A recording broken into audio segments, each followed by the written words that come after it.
What is best in life? To crush your enemies, see them driven before you, and to hear the lamentation of their women.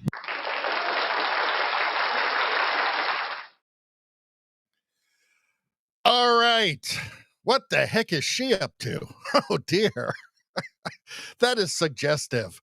But I do like pottery shows. It's one of my favorite things is watching ladies do large-breasted women doing pottery. It's a fun thing. Everybody does that. Also, I'm back. I'm back. It's good to be back, people. I needed that break. I'm glad that you all came back. Well, the few of you that have come back, I'm glad that you're here. After, what is it, like 9 days of no live streams? So, yeah, welcome back, everybody. Welcome back to myself. What's going on? What's going on? What's going on in the chat? Who got the first like? As everybody knows, we're streaming right now on Rumble, on YouTube, on Locals, and on X. And when you like the stream, of course, you get a free unit of good karma from Radio Baloney, from me. Everybody knows that. But does everybody know that when you get the first like, you get extra? And also the second and third likes, you get extra as well. But the first like, you get extra. It might be 3 times, 4 times, 5 times. Who knows? It won't be infinity good karma because that's impossible. But it could be 3 or 4 or 5 or even 6 times as many good karmas. And with that, you can sleep well at night, my friends. In these troubled times, who couldn't use that? So who got the first like? Spambot Fodder got the first like. I'm saying right now that is 6 times good karma, 6 times. And also on Locals as well. On Locals, so that's 12 times. 12 times for him.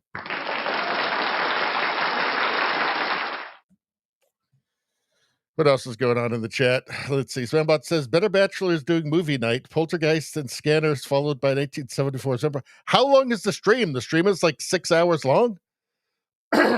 What I want to know is, like, when the people do these streams, like, do they just talk over the movie? Do they pause the movie to talk? I don't know. I don't know how they do it. I mean, I know how we do it here when we watch Tales of the Golden Monkey on premium night, but I don't know how other people do it. Spambot says the tips have been nuts tonight there. Well, I don't know about that. Spambot says for every $100 he takes a shot, he's up to 45 shots by now. I'll tell you what, I don't drink, but I will for every $100, I will do a shot of NyQuil. Let's see. Rosie, how you doing? Good to see you. Let's see. Rosie says, I think that Tales of the Gold Monkey has been banned on Rumble for being salacious and racist. Well, I'll have to look into that. I don't think that's right. I don't think that's correct. I think we'll be getting some more Tales of the Gold Monkey on the premium streams coming up soon. Trudeau Survivor, how you doing? Why would anyone pay $100 for someone else to drink a shot? Well, that's a good point. He says, Trudeau Survivor says, that's retarded. That's retarded. Really? I mean, I guess it kind of is, isn't it? Let's see. I wouldn't give somebody $100 to take a shot. I certainly wouldn't pay somebody $100 to have a shot of NyQuil. I guess maybe if it's to get them wasted, and then that would be amusing, like for the stream. I could see that.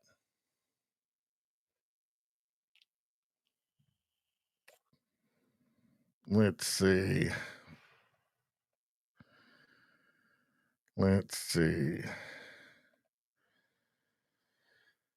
Trudeau Survivor was the third like, so that means, well, let's see, if it was 6, and then I mean, the second would be 5. So that's 4 quadruple good karma for you, Trudeau Survivor. Very nicely done. Very nicely done. Rosie says, I got the first like on X. Well, that's 6. 6 times good karma for you, Rosie. Good times. Swambot says, sometimes he goes 8 hours. Yikes. A mix of pause and talk over. Okay. Ottawa James, how you doing, Ottawa James? Saying 9-2 Jays Woohoo. I just watched about 20 minutes of it after I got everything set up on the stream. And I usually have about 15 minutes, something like that, where I can just kind of relax before I start the stream. And yeah, they were just going up. I just seen them get they had a walk, a bases loaded walk, which put it up to 4-2. And then it went up to 5-2, and now it's 9-2. Wow. Okay. Rosie says, you do not have to look it up. I am positive Gold Monkey was banned forever on Rumble. Well, I don't know. I'm going to have to work around it. I need to find out about the Gold Monkey. Amazing Faces, good to see you. Welcome back. Spambot Fodder says the tips go towards his land purchase for the planned men's retreat. I thought that he had already set that up. I thought he already did that. He was building it. I mean, I saw something from him probably last year, and he was building it, I thought. Oh, I guess it is expensive to do, though. Ottawa James says, I was number 4. So Ottawa James, so let's see. What do we say? So that is triple good karma for you. Nice work, my friend.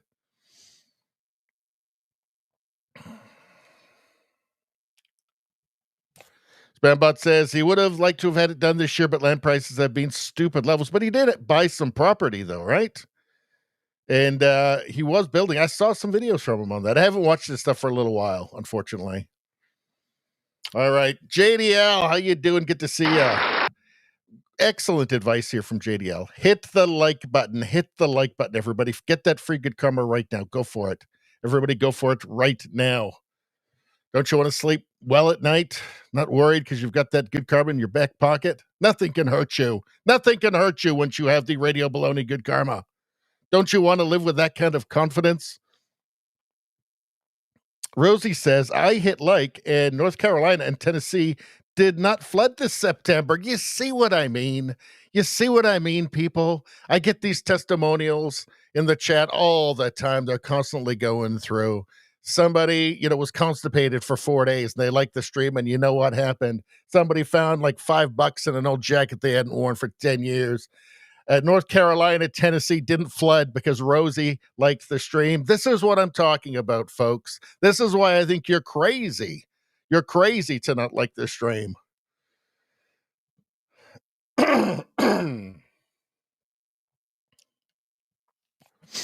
Swambot says, we're talking about Better Bachelor here. He was building his own property. The money for the men's retreat is still in escrow. He did not spend the retreat money. I thought that he was building it like all in one. He was going to like live there and stuff. So, okay. I like Better Bachelor. I think he's good. I hope he gets that done. All right. Well, let's get to the menu, people. What are we going to talk about tonight after these long 9 days off, these long 9 days? What are we going to talk about? Well, we're going to talk about New York because New York is crazy and is about to go super commie. So there is this hilarious attack ad on Zoran Mamdani, the global intifada communist who's going to be running the world's financial center. Make it make sense. Somebody make it make sense. It doesn't make any sense at all. The world is going crazy. Is apparently what's happening. We're going to watch this ad, and I actually find it hilarious. It's just, the world is nuts. Let's see. We're going to take a look at this. This is, I guess, maybe a little bit old. I'm behind things a little bit because of my road trip, which I enjoyed very much, by the way, and I really needed it, actually. I only put out 2 clip videos the entire time, and it was good. So here's Keira Knightley. She's asked about the boycott against the lunatic boycott, the fringe boycott against J.K. Rowling for believing in biology, and she just laughs. And this is the response that this is the exact response that needs to happen every time somebody's confronted by these bizarre, fringe, luxury ideas. All right. We'll take a little bit of a look at what happened with the No Kings protest. Hold on a second. I hate it when it does that. Where is the... There we go. Okay. Yeah,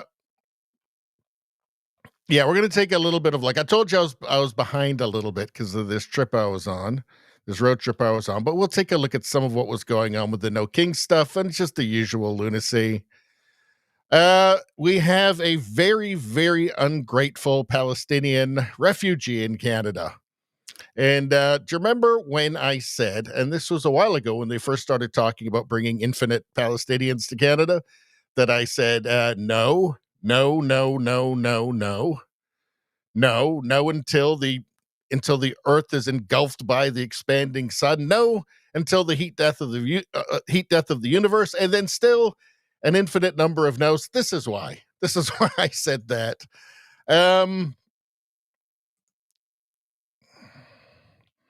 We've got a bunch of stuff on Trump here, which some of it's funny, some of it is actually hilarious, hilarious. We're going to take a look at the White House major events timeline, and Trump's made some additions to this, which are damn funny, damn funny. But you're gonna have to wait till we get to it.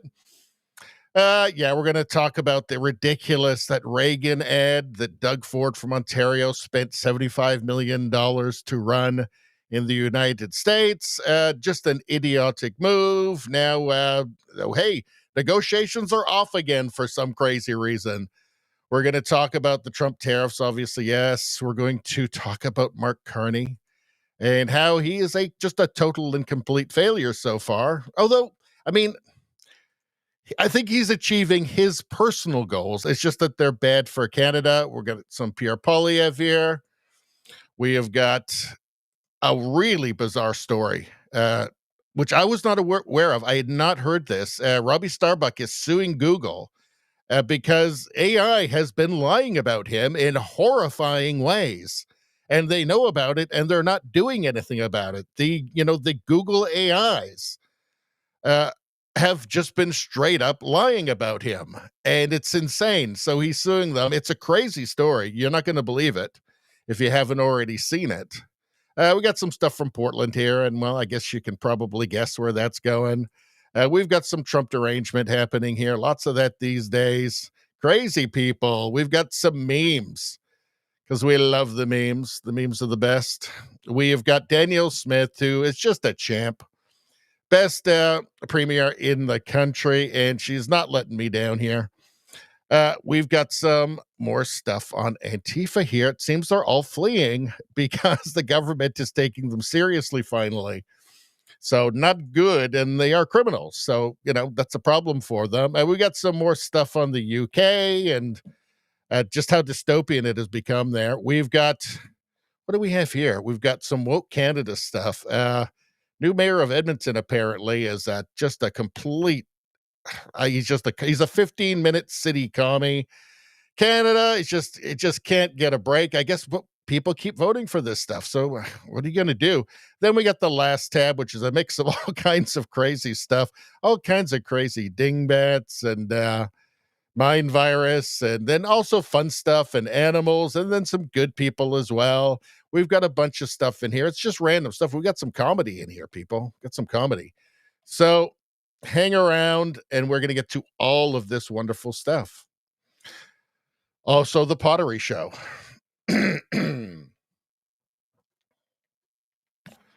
Now, what are we doing? Let's see. What do we got going here? So, yeah, what's the update on the Blue Jays? How are they doing now? It was 9-2 last I saw. Rosie asks, when is Radio Baloney Con? I don't know. I haven't started planning it yet. Oh, Ottawa James says 11-2 Jays now. Well, they actually had a slightly better record than the Dodgers, right? I mean, I don't follow baseball, but this is just what I picked up. I watched a little bit of it while I was on the trip, actually. Thing about baseball is that like a regular season game, I there's no way I could get through it. Way too boring. But it's the most tense game in the World Series, in the games that matter. It's the most tense sport that there is because of the stop and start nature of it. Ottawa James just says simply, damn commies. Damn commies. And that's nothing but pure and simple old-fashioned communism. Damn commies. Do you know that on YouTube, hold on. Have I told you guys that on YouTube, the word commie is a sensitive word? It's a sensitive word that could offend communists. So communist is not a sensitive word. It's not considered a sensitive word on YouTube, but commie is. Again, because it could offend communists. I mean, it's freaking unbelievable. And these people never heard of Stalin or Mao or Pol Pot. Have they never heard of these people? I mean, give me a damn break. This is the tragedy of Western civilization, folks. This is the tragedy right here. Nobody fucking knows anything. Everybody's historically illiterate, except for you guys, of course. But everybody else is a bunch of fucking mindless drones. That's the conclusion I've come to here. If you don't realize how evil communism is, the education system has failed you. Everybody has failed you. Your fellow man has failed you. Commies could be deemed an offensive word. That's a sensitive word on YouTube. We don't want to offend. You fucking retards. What does like the brass at YouTube think's going to happen after the revolution? What do they think is going to happen to them? The stupidity is baffling. There we go. There we go. There's that rant you guys wanted. There's that ranting you guys have been craving for these long 9 days. Let's see. Trudeau Survivor says, I heard one of the images the MSM used to show the popularity of the No Kings protest was faked. The image was from a different event years ago. Well, that doesn't surprise me. But you know what? It worked. No Kings worked. I mean, I woke up this morning and the United States still didn't have a king. So, hey, you got to hand it to them. You got to hand it to those senior citizens at the No Kings protest. All seniors. It's the seniors crusade. It's the weirdest thing I've ever seen. All of these kind of dried up hippies that think that I guess they're having like a second youth or not midlife crisis, but end of life crises, I guess. I don't know what's going on. There's a lot of fantastic boomers, by the way, and there's a lot to watch this show. And I love you guys, and you're awesome. Hey, I mean, there is the modern world is amazing, right? It is amazing, right? It's just that you've got this weird class of like, incredibly naive, stupid, historically illiterate boomers who are just going with fashion, whatever teleprompter says, even more so in Canada. But I'm not saying that's all. Obviously, there's a lot of amazing boomers. I like my parents, for instance, right? They're cool.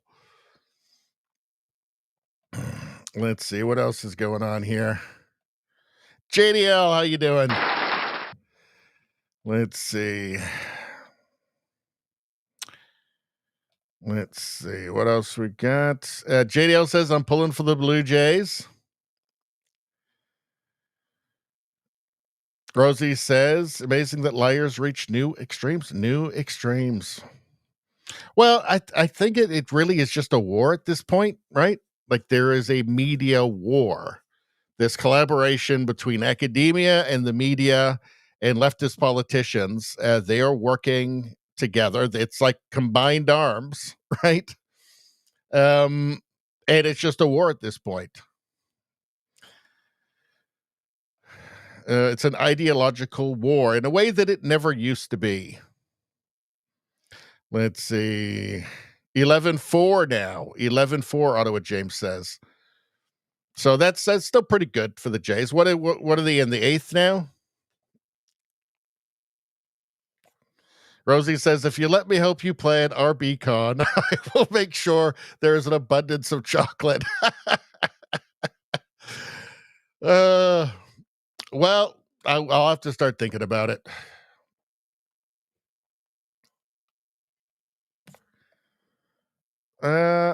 Rosie says, can you say commie something? Commie, what is that? Commie ball shet on CommieTube? I don't know if you can say commie ball shet. I don't know. I'll try it, though. Actually, we just said it. We just said it on CombyTube.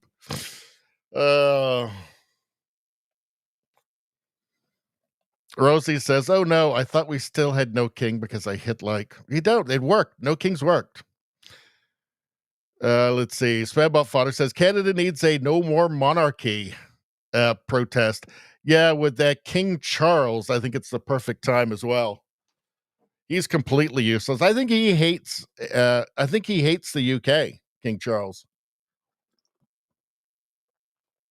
I think he has the same ideology as Greta Thunberg. I think he's some sort of eco-communist.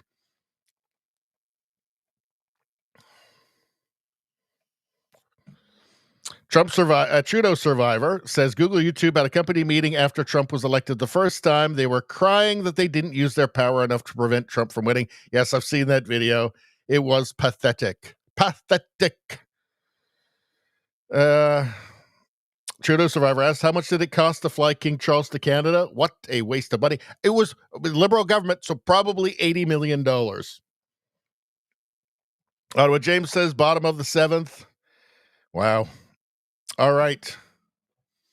Yeah, so yes, keep me updated on the Jays there. I mean, it's not like I really care. I actually don't, but I don't know. It's interesting. It's happening. So, I did watch the end of the last couple of innings of the last couple of games of the Seattle series. And World Series is a little different. It actually is exciting if it's close. So Stephen Taylor posted this, and this is an attack ad from Cuomo against Zoran Mamdani. Zoran Mamdani. I guess he is a global intifada communist. And the perfect person to run the financial center of the world. It's not almost like alternate reality stuff. It just is. I'm just saying right now, this is an alternate reality that somehow we've tapped into. Let's take a look. I find this ad hilarious, by the way. Let's take a look. Zoran Mamdani's opponents want you to believe he's an inexperienced radical whose policies will make New York City more dangerous. But what do his actual supporters think? Mamdani isn't crazy. He's just trying to even the playing field. Give everyone a fair shot. Sure, he said multiple times we need to defund the police, but that was just a metaphor. And yes, he did say crime is a social construct, but that was also a metaphor. His main backer, the Democratic Socialists' ideas are common sense, such as Decriminalizing misdemeanors, like shoplifting. third-degree assault.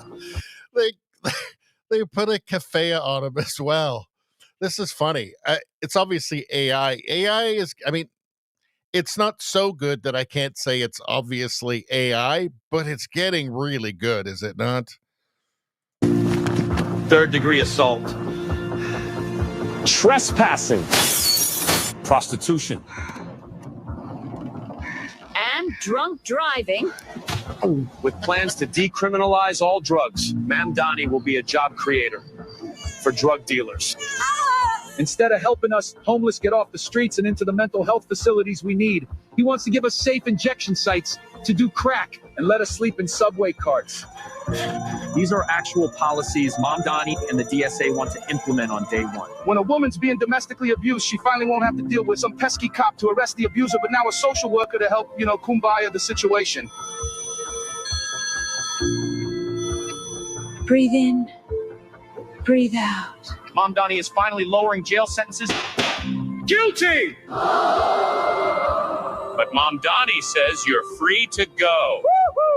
Who cares if legalizing prostitution statistically leads to an increase for sex trafficking of women and young girls by 70%? You can't have safety without equality. For unlawful abiding citizens like us, globalize the intifada. I'm a criminal. I'm a criminal. I'm a criminal. I'm a criminal. Yep. I'm a criminal. For Zoran. For Zoran Mamdani.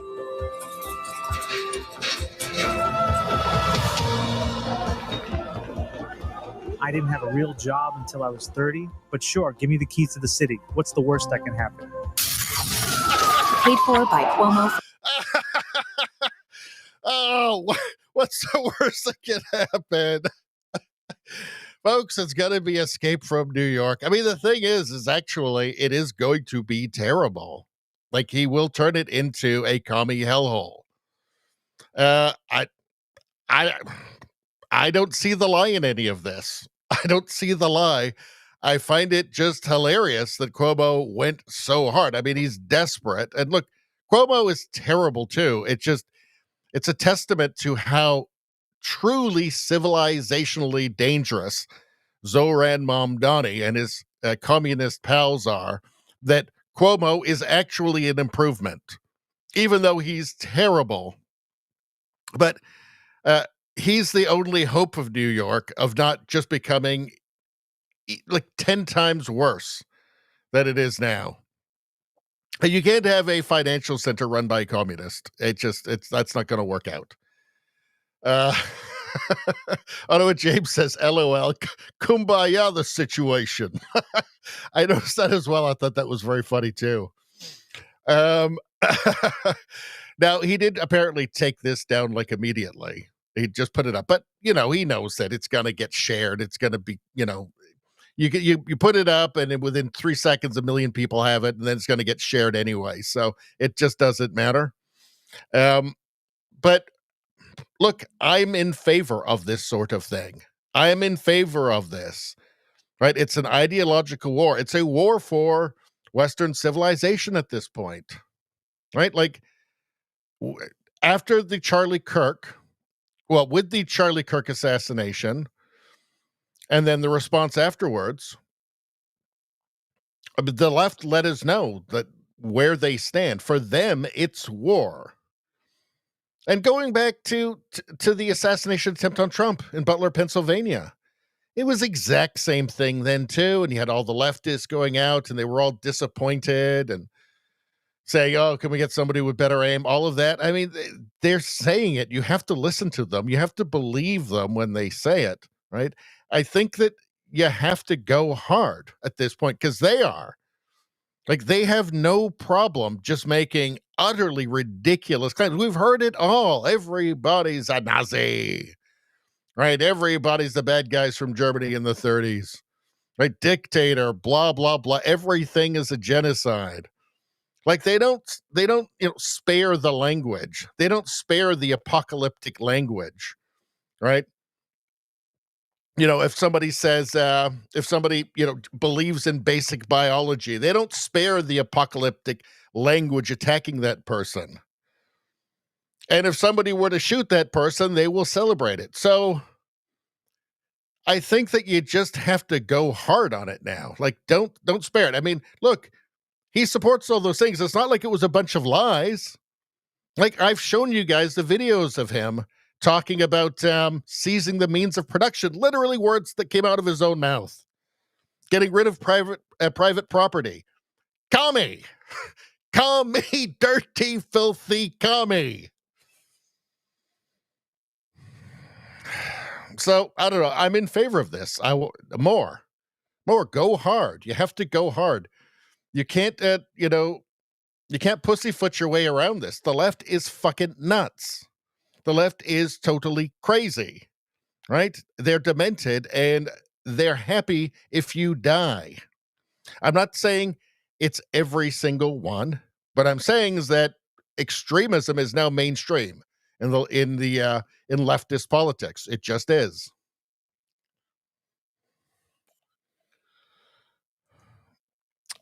What else do we got here?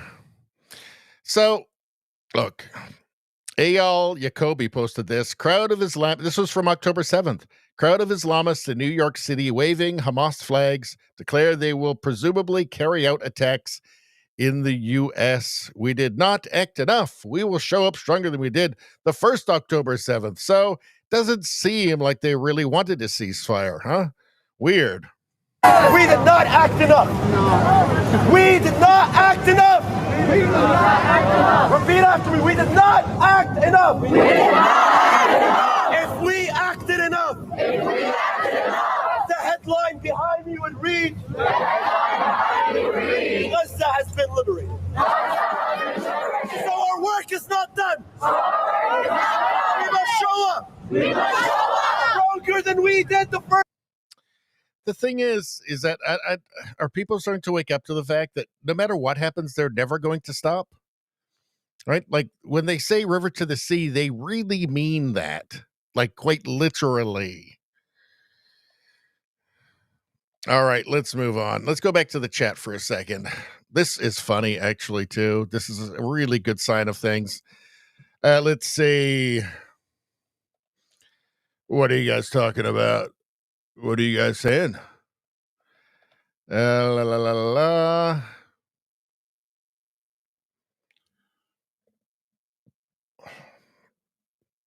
JDL says Fabian socialism is the problem. So my understand, and how you doing, JDL? My understanding is it's an incremental, kind of deceptive, insidious socialism, Fabian socialism. Which I think yeah, that is what we've seen. Certainly in like places like Canada, we're seeing that kind of incremental, insidious kind of socialism. Just the tentacles, slowly getting into every institution. And by the time that we knew what was happening, they had already taken over everything. Let's see. Ottawa James says he's got to make New York worse. Zoran is, well, somebody give me the socialist success story. And I know you can't say Sweden. Sweden isn't a socialist country. They'll tell you that. You can't say Denmark. Denmark will tell you they're not socialist. Right? Where is the example of the, Zoran style success story? They don't exist. And maybe they can exist very short term, but they can't exist long term because, you do run out of other people's money eventually. Actually, pretty quickly.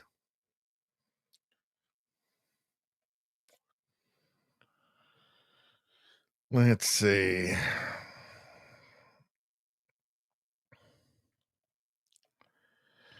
Spambot Fodder says, I bet Lois Rossman is counting his lucky stars he got out of New York when he did. Who is Lois Rossman?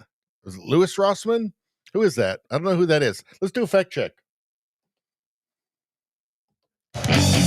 Fact check.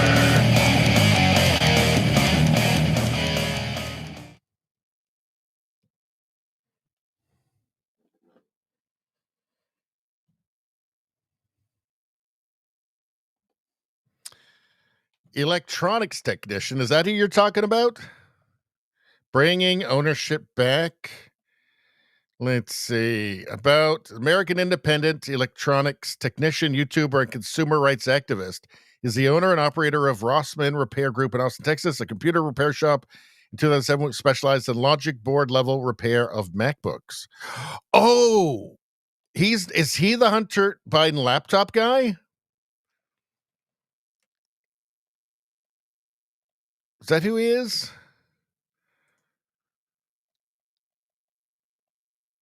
Oh,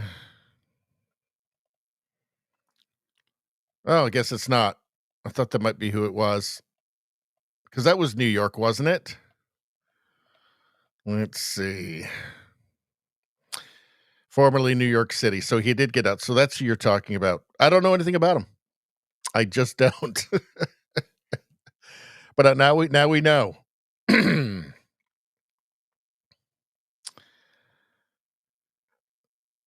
Let's see. Elf support. How you doing? Do we really want the international communists to get a foothold into our nation with such a large city stronghold as New York City? No, you do not. It's kind of a catastrophe, actually. But apparently like 2 million people have fled New York over the last 10 years. And, the good people flee socialist hellholes, and then it just ends up being really, really socialist because socialists will never learn. So it just becomes kind of a feedback loop. Ottawa James says, I usually hate Toronto, but in this case, I'm cheering. I've never hated Toronto. Like I haven't spent much time there. I spent a little bit of time there. I thought the people were great. Love the city. I haven't been there in probably, I don't know, like 15 years. So it's very different now. There's no Canadians there anymore, so I'd probably have a different idea. But let's see.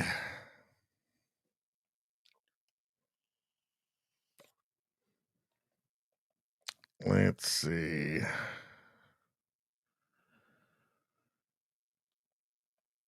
I'll skip down. Spambot says, don't know if he was involved in the Hunter laptop. No, it doesn't look like he was. All right. Let's move on. So, under the woke mind virus tab, bookmark, the J.K. Rowling boycott is something that really only, I guess what you might call small fringe minority of insane leftists and the media are really interested in or take seriously. And so celebrities have had to take it seriously because they are dependent on good press and, and being for, current thing, good thing, whatever Hollywood, whatever the media, whatever leftists deem the good thing, they have to be behind that. So here you see an actress who is going to be a part of a Harry Potter project, who was asked about the boycott, in quotes, boycott, which it's nothing. I mean, Harry Potter is doing just fine, right? J.K. Rowling is doing just fine. Those books are at every bookstore across the world. They're still making new shows. There's still all kinds of new productions happening. She hasn't lost a penny. It's not real. It's just a made-up media thing. And here you have an actress who's just treating it like it's a made up, who's just treating it. Here you have an actress who's just treating it like it is a made up thing, like it's not real, like it's silly, like it's absurd. That you have to boycott J.K. Rowling and this beloved children's franchise because the author just believes in biology. So let's take a look here. This was posted by Colin Rugg. So it's actress Keira Knightley. And she just laughs out loud when she's asked about this ridiculous question. Let's take a look. I saw you're voicing Professor Umbridge in the new Harry Potter audiobooks. I was wondering, are you aware that some fans are calling for a boycott, given J.K. Rowling's ongoing campaign against trans people? I was not aware of that, no. I'm very sorry. Right there. That is the correct response. Right there. Let's do that one more time. Hold on. One more time. So when you hear something ludicrous, this is the right response to it. Aware of that? No. I'm very sorry. I think we're all living in a period of time right now.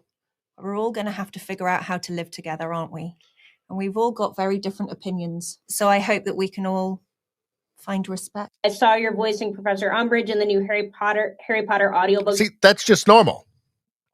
That's what a normal person would say. That's just a normal response right there. Well, I guess, people have different ideas and we'll just have to get along somehow. Now, she hasn't got the memo, apparently, that the left would want to murder her for saying that, literally. But she's completely right. And the way that we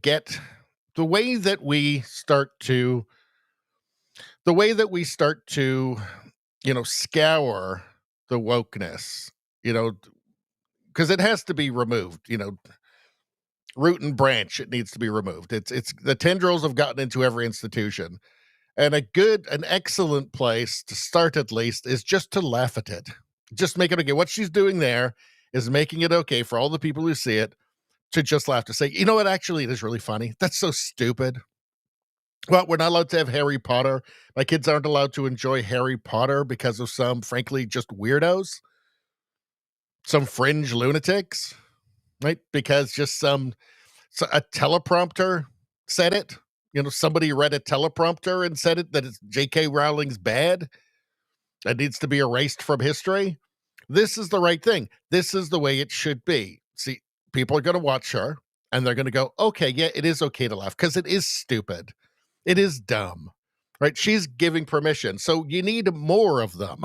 What you need is a lot more of them. Maybe this is that kind of first little crack in the dam for Hollywood, because they can't all be fucking crazy, can they?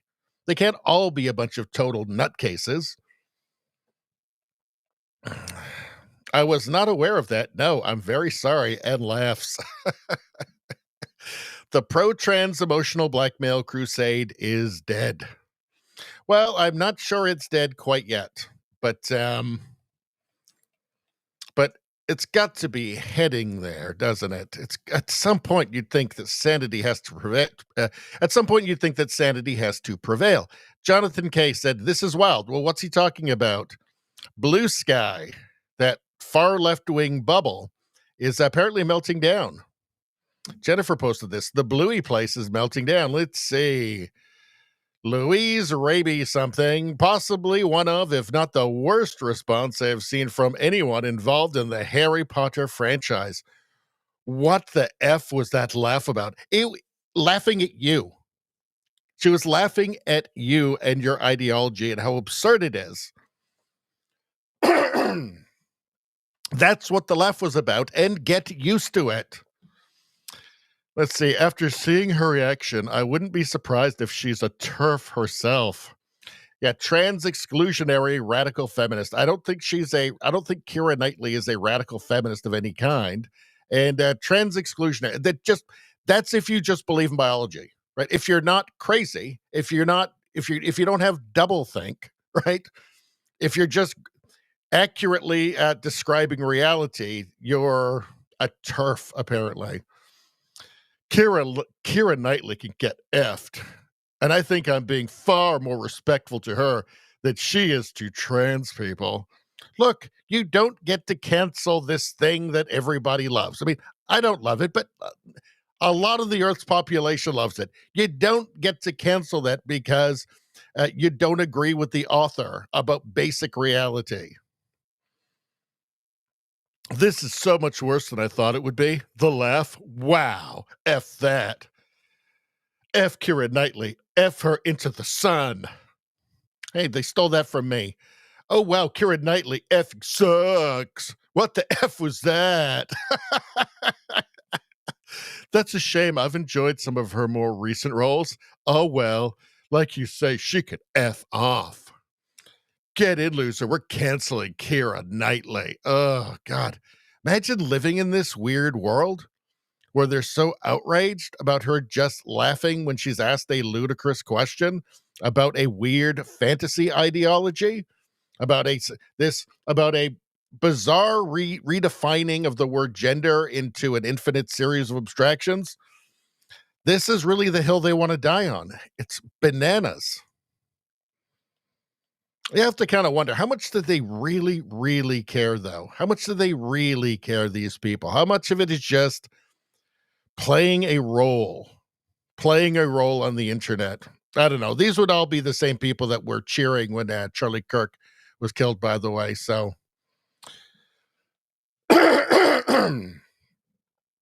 anyway, let's move on to a bit more woke mind virus here.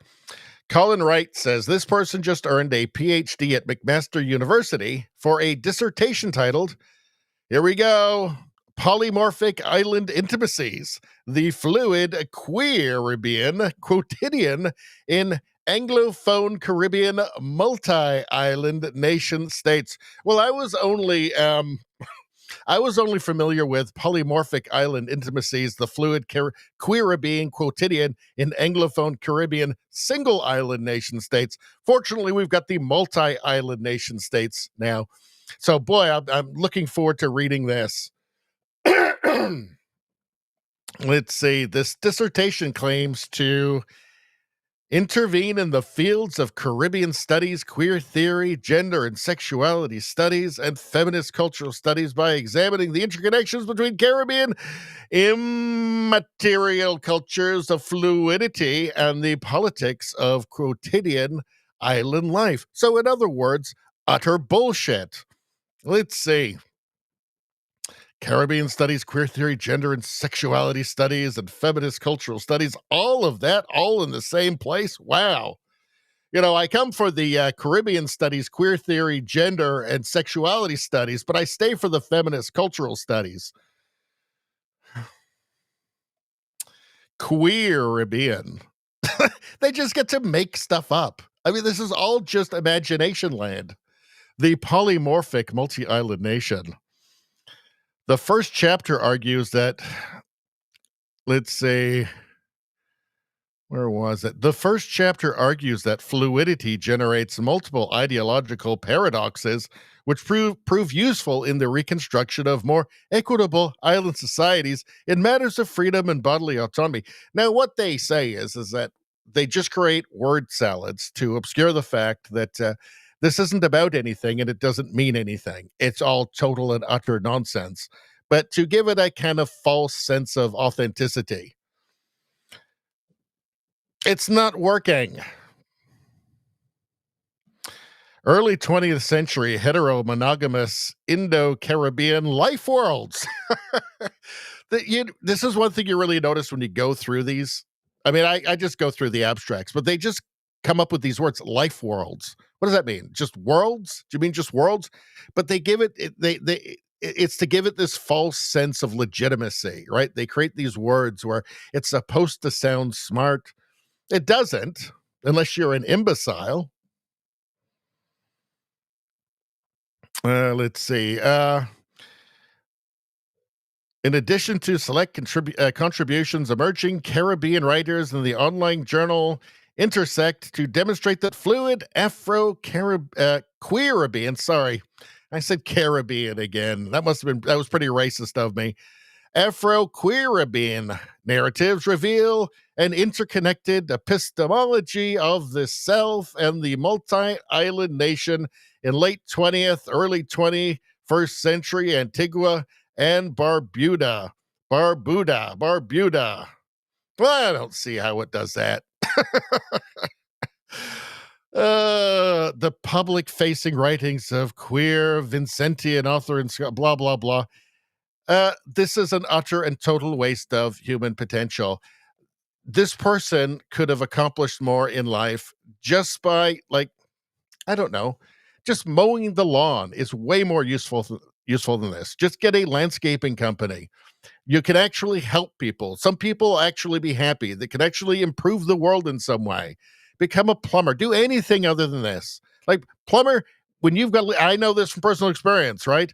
When you got a leak, the best person in the world is the plumber. There is nobody in the world who is better and more of a hero when you really need a plumber than a plumber.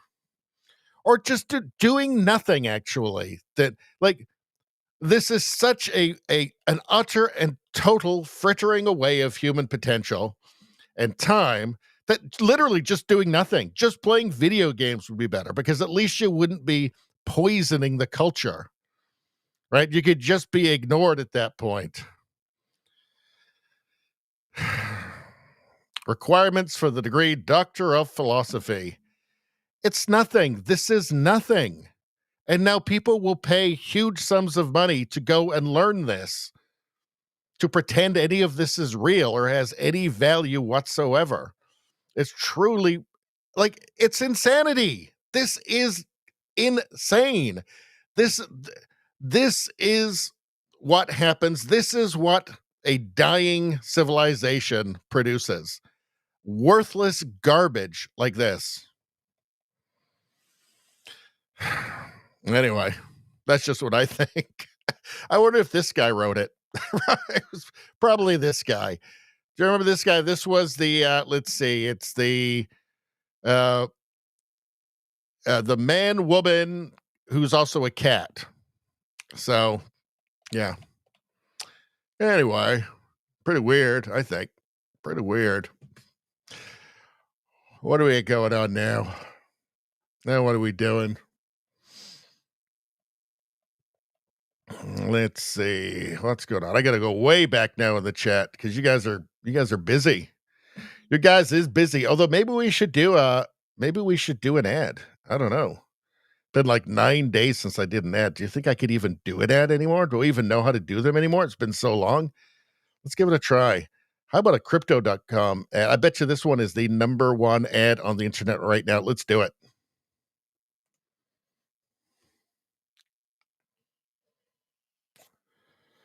All right, let's be clear. Cryptocurrency is no longer emerging.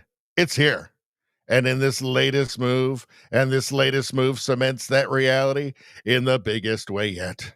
Trump Media Group just inked a massive $6.4 billion deal with Crypto.com. That's Crypto.com, the world's top crypto platform.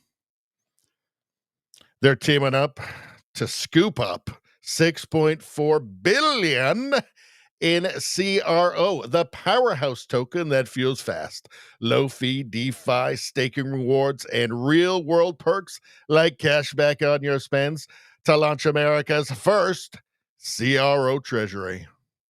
When it's done, this new company will be the biggest CRO holder out there. Want in on the action? Head to Crypto.com. Crypto.com today and grab some CRO. Let's make crypto great again. Let's make crypto great again. Beautiful crypto. Everybody loves the crypto CRO. Everybody loves it. It's the best big, beautiful crypto. There we go, folks. Best ad read ever. I'm going to say it right now. Everybody says so. Everybody says so. It's not me saying that. That's all the people of the world. Okay, I'm going to get your guys' chat now. Let's go back. There's a lot of chat, a lot of beautiful chat, a lot of big, beautiful chat. Let's see. Ottawa James asks, who the hell is Keira Knightley? See, this is the thing, and it starts with a K. Like a Knigget, like Monty Python. See, here's the thing, is that celebrity isn't anything anymore. There's like, after Tom Cruise and Brad Pitt are gone, like nobody will know any celebrities anymore. You'll recognize a face that was in a movie you watched or something, but his celebrity is dying, right? People don't know who celebrities are anymore, and it's a good thing. The worst thing that ever happened to celebrity was social media, I will say. But she's a lady actress. She's a lady actor, actually. And she was in, I think, was she in Pirates of the Caribbean or something? I think she was in that. And then some like English movies or something. I don't know. She's all right, I guess. I mean, she was pretty funny in that. I think that clip we saw was her best work. Let's see. JDL says Toronto is Canada's New York City. New York City. You know, last time I was there, yeah, it might have been close to 20 years ago, actually. And I liked it. I thought it was great. But it's a super different city now. And yeah. And they vote like absolute effing morons. They like ruining civilization there. Amazing Faces says, and Vancouver is LA.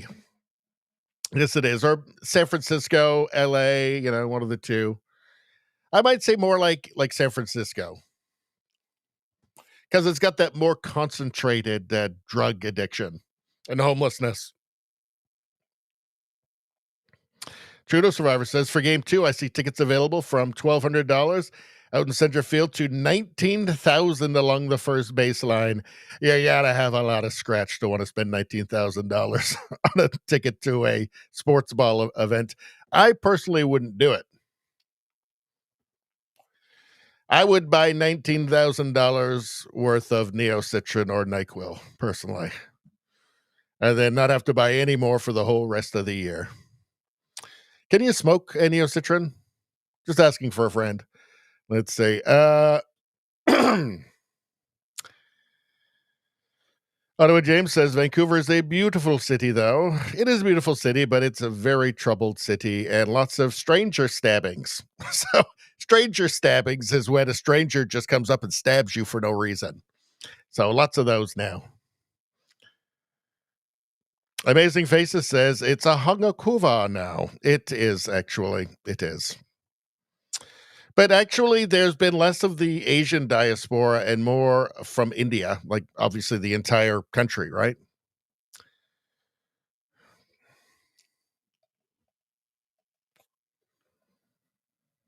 Trudeau Survivor says Robson Street used to be full of unique, quirky shops. Now it's just national brands or Korean noodle shops. Pretty much. Spambot Fodder says, I never cared about Harry Potter when my kids were young and read it. Yeah, I'm the same thing. I took them to a couple of the movies that I thought were, didn't really do it for me.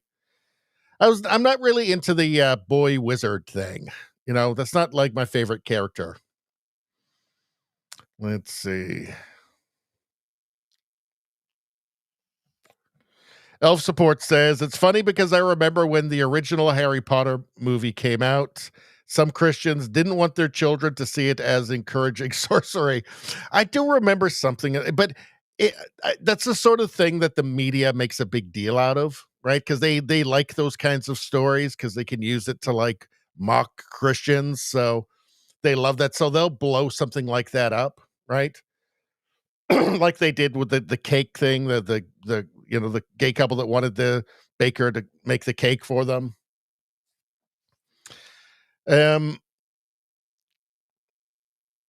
Yeah, I don't think that was that was not taken seriously. Let's see. Certainly the media did not jump on it and then start becoming super Christian in regards to Harry Potter and demanding blasphemy laws about boy wizards and witchcraft, which is exactly what happened with the whole trans thing.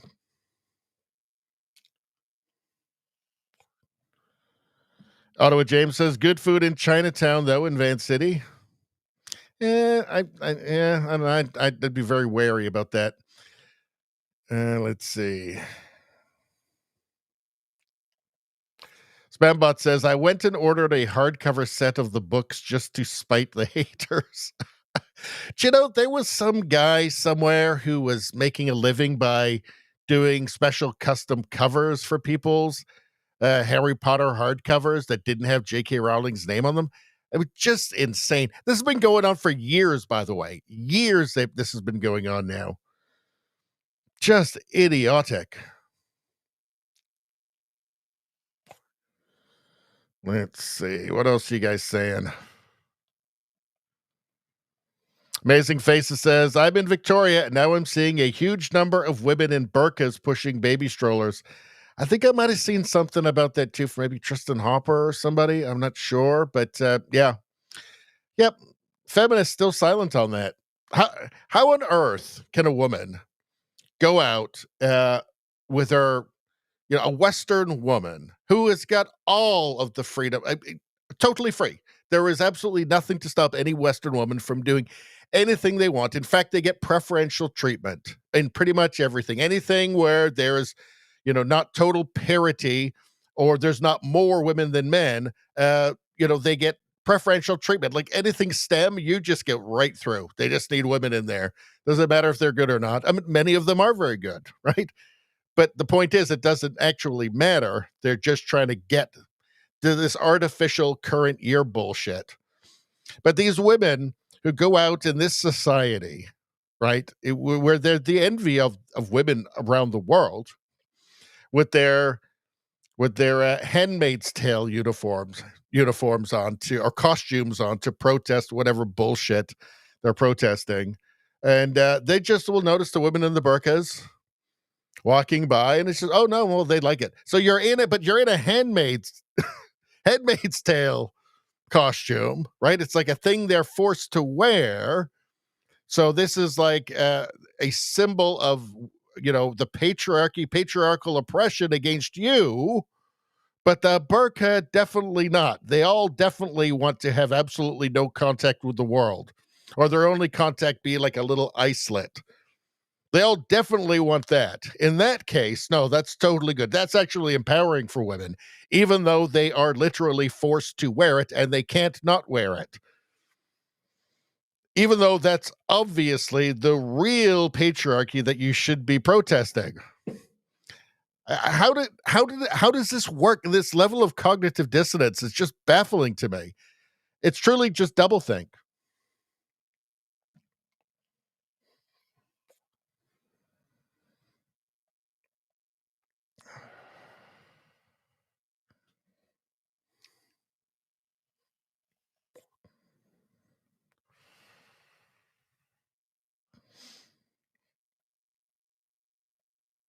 Ottawa James says, Richie, you have good dialogue, bro. What a smart thing to say. What a beautiful, beautiful thing to say.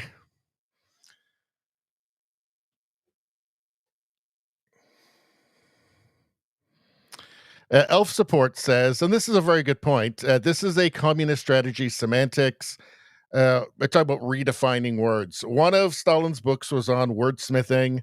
If they can change definitions and create new ones, then they can reshape our way of thinking. Yeah, George Orwell was obviously talking about this in 1984. I don't know if the word is inspired, but just noticing what was happening under Stalin, and the totalitarian tactics. Yeah, this is 100% correct, and it's that they use words not to communicate but to manipulate, and I think that's what you're getting at there, Elf Support, and it's correct. Now,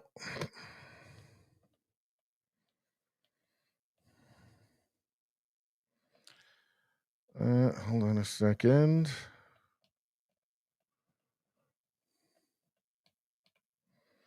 Now, something beautiful has happened. Something really genuinely beautiful. My favorite thing in the world has happened. Guess what? Rosie sent in a $5 Rumble rant. Guess what that means?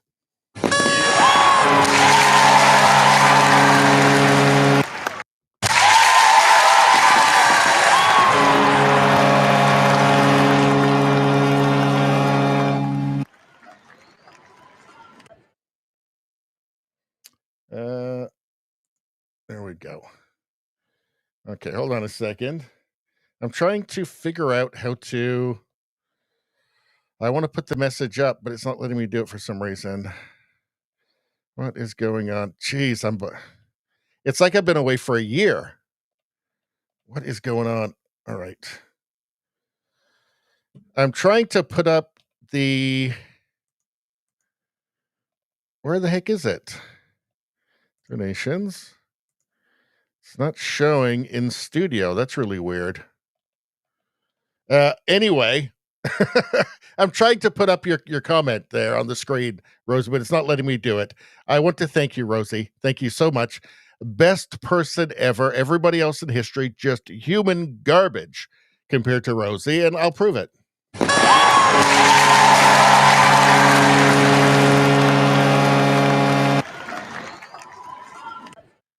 Appealing to my greed is always the right move. Always the right move. You could never go wrong with that. All right. Anyway, thank you, Rosie. That's awesome. That's a nice way to welcome you back, by the way. If I had some NyQuil in front of me, I'd take a shot right now. Let's see. All right. Let's see. Let's get back to the chat for a second. Let's put up another I think we've watched enough of the Pottery Show, haven't we? Let's put up something else while I'm going over the chat. How about another Pottery Show? There we go. I think she's making some jugs. Never grow up. Never grow up. Let's see. What are you guys saying?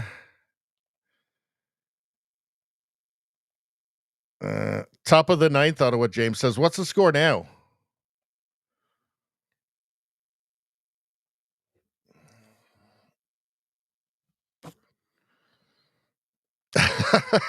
Ray of Ram says, how you doing? Just liked, thank you very much. You got your good karma there, my friend. You got it in these troubled times. You could use it. Not much time for chat, hanging out, watching the pottery class when it appears. Go Jays. I think there might be people who just watch for the pottery shows and the cooking shows and the boat shows. Let's see. JJ, how you doing? Good to see you. All right, JJ is in the building. Let's see.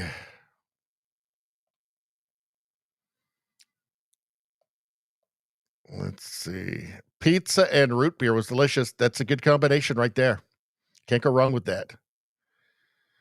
Let's see. What else we got going on? Where's the QR code or link? I don't know. Rosie says, excellent growly ad read, 10 out of 10. That's almost the most out of 10 you can get, by the way. Thank you very much, Rosie. Let's see. Spambot Fodder says, the only actresses I know by sight are former prawn stars. Former prawn stars. Don't know what that says about my morals, but I don't care one iota. You can't get away from it these days, the prawns. You can't get away from them. Don't you feel bad? Let's see.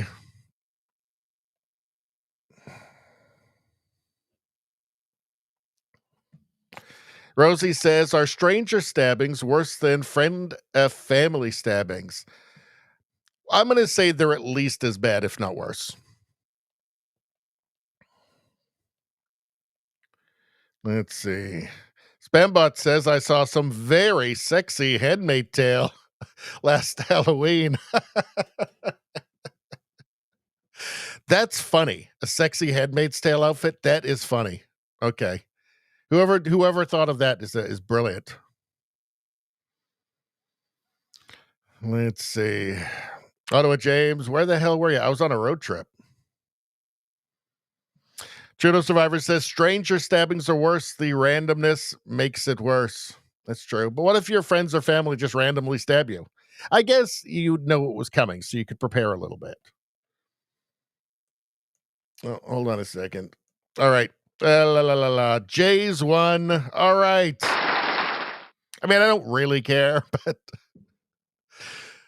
I mean, it's like 99% Americans. And, well, I don't know. There's a few Cubans, I'm sure, on the team. Maybe there's a Canadian. I don't know. But I mean, look, thing about World Series is it is the most tense. These are the most tense games there are in sports. And that's why I will watch a bit of it. All right, let's move on. Now, what are we doing? So let's take a look at these No Kings protest stuff. So I'd like to restate that for one thing, it worked. No king. The United States doesn't have a king. Let's see. Breaking. Conservatives are demanding the arrest and investigation into this unhinged leftist No King Chicago protester who yelled to a crowd of people. Well, let's hear it. So we noticed, and it was actually before the Charlie Kirk assassination. It was actually during the attempt on Trump's life in Butler, Pennsylvania, that the left was very much in favor of that and in favor of political violence. And then with the Charlie Kirk assassination, it left no doubt. And it was not, fringe leftists that were celebrating it and calling for more of it and that are absolutely in favor of political violence, political terrorism. It's mainstream now. I'm not saying it's all of them, but it's just not unusual. It's not a bunch of fringe weirdos like this guy. This guy is not some fringe guy, right? This is a professor, isn't it? It's doctors, it's nurses, it's accountants, it's restaurateurs, right? It's entered the mainstream of leftist politics. This guy isn't like some drugged out hobo. This guy isn't some fringe communists living in an RV, right? These are what we used to think of as normal people. You gotta grab a gun. We gotta turn around the guns on this fascist system. These ICE agents gotta get shot and wiped out. The state machinery, that's a full display right there, has to get wiped out. You gotta grab a gun. So that's a psychopath, right? This is a Bolshevik. This is a violent revolutionary communist here. That's what this is. Wow, no words. Eric Doherty says, sadly, this is not surprising at all. It's not. Nobody should be surprised by this now. This is normal on the left. Okay, they have declared war.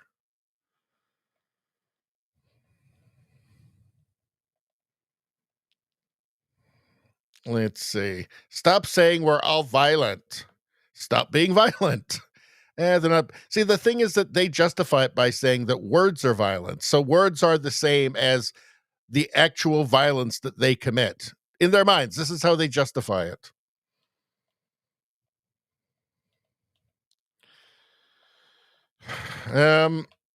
Yeah, so there's a bit of the nice peaceful protest there, the No Kings protests. Savannah Hernandez says the left wing is so radicalized that this is their reaction to simply reading the words TPUSA on a press badge. Let's take a look. So this guy is so hateful and angry, he can't even tell me any of the racist things that Charlie is saying. So I've already told you. Okay, well then walk away from me. All you have to do is walk away. So this gentleman found out that I worked at Turning Point USA and decided to come up to me and say that Charlie was a racist and a fascist. This is entirely I was having bullshit. a good conversation. So you found out that I worked for Turning Point and you said you can't stand here and talk with me because why? Because Charlie Kirk was a racist, bigot, scum. Do you think he deserved to get shot in the neck? No, I don't think he deserved to die. But do you see how that type of rhetoric has led to people in the United States getting killed? His rhetoric has ruined thousands of lives. Can I ask what rhetoric is at the forefront for you? So he can't answer. He won't be able to answer this question, at least honestly, because he doesn't know. He has no idea what Charlie Kirk's rhetoric was. Right? He has absolutely no idea. He will not expose himself to it because that would cause some cognitive issues for him. Because he's so bought into this now, this idea, right, of the enemy, right, that it would be, I think, probably painful for him to have to accept the fact that he's wrong. He's not only a little bit wrong, he's completely wrong. He's living in a delusional fantasy world. And I don't think that people like this want to have to recognize that or confront that. Was the most hateful? I hate his racism. He was an anti-Semite. He accused Jews of funding replacement theory in America. This is insane. So regarding the racism, I myself am a Hispanic Asian. So I've never heard any of that from Charlie Kirk. They just say these things, right? They just say these things. Woman. Okay. He hired me on to, represent his organization. God bless. Everybody needs a token. Okay, so I'm a token. Well, Charlie was just brutally murdered in front of the United States, and I think it's a big problem that we can't even have a conversation. That's irrelevant. He had position. That he was brutally murdered. What I find hilarious too is just they expose their own inherent sense of superiority here, because when he calls her a token, he's presuming that he speaks for her better than she can speak for herself. She simply doesn't know. She doesn't understand the world the way that he does, right? The way that he probably has a liberal arts degree that he got in 1967, right? His presumption, right, is that she can't think for herself. She should be dependent on people like him for her ideas. Yeah, it doesn't have to do with his politics. Or our discussion. It had everything to do with his politics because people said that he was a fascist. Like, there's a sign behind you saying the fascist Trump regime. Who's out here calling people fascists in the street? Is it the right wing or is it the left wing that's out here labeling everybody Who's acting like a fascist? The left wing, quite frankly. Oh, okay. All right. I don't think we have anything more to discuss.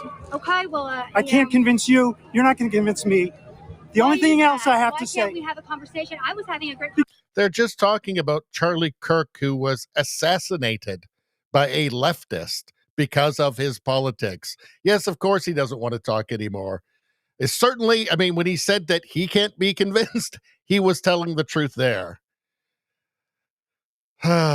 So depressing, isn't it? And again, it's like this boomers crusade. It's this seniors crusade. Look at them. You see all the white hair everywhere. It's incredible. It's weird. It's like they're reliving their youth. All right. Amazing Faces. Looks like he's out of here. Have a good night, all. Have a good night. Have a great week. Hopefully we'll see you on Sunday. What do we have here? From Eric Doherty posted this. Nathan Hughes wears t-shirt that says, "For Charlie at No Kings." Woman, he was a racist, blah, blah, blah.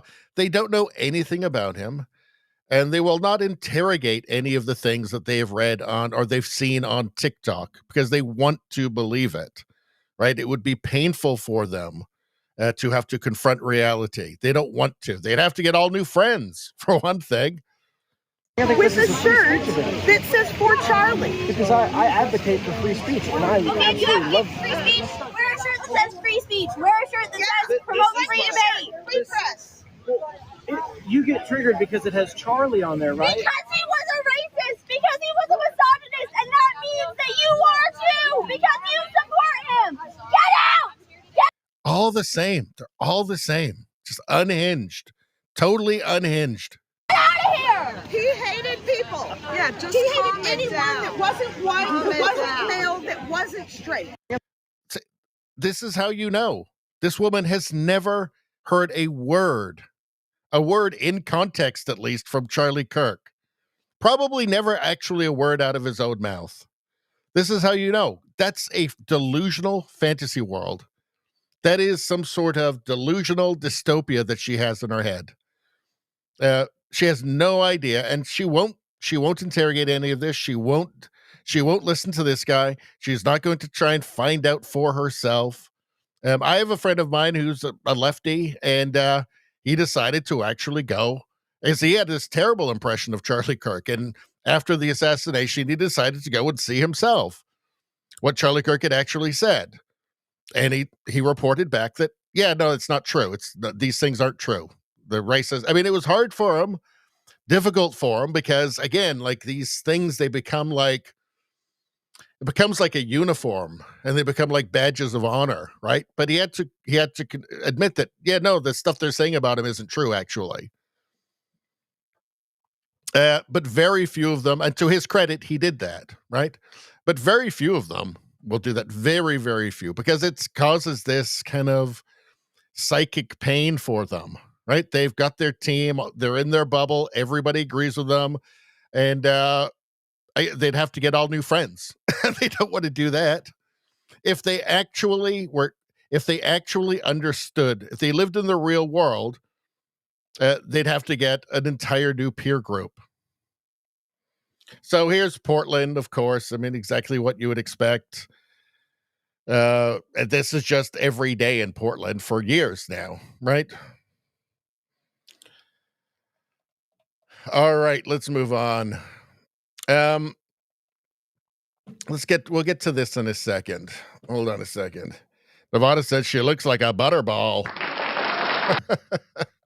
Spambot says, I love his smirk. Let's see. Trudeau Survivor asks, calling someone a token is not racist? I think it kind of is, actually. Let's see. That old guy she was talking to, he's a retarded commie. Yes, he was a retarded commie. Leftos are violent. Ottawa James says they are. I mean, that's not opinion at this point. It's just real. Let's see. Guerrero was born in Montreal when father played for the late Expos. Travis says, talking about the Canadians, if there's one Canadian on the Jays, on what James says, Travis Eve says Guerrero. Vladimir Guerrero Jr. So there's one. So that's who Canada's cheering for. Let's see. I mean, I'll watch a couple. If it goes to if the Jays are in a position to win, I'll probably watch that game as long as I'm not streaming or editing or something.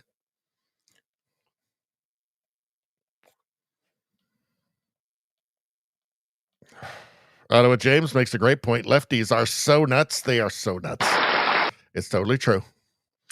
Nevada says she's cute. That's her. What's her name again? It's Savannah Hernandez. That's right. She's attractive. She's been attractive for a while now. I noticed that about her. Let's see. All right. What are we, an hour and 20 in, and we've barely gotten to the... We're only on the 4th tab. Uh-oh. So,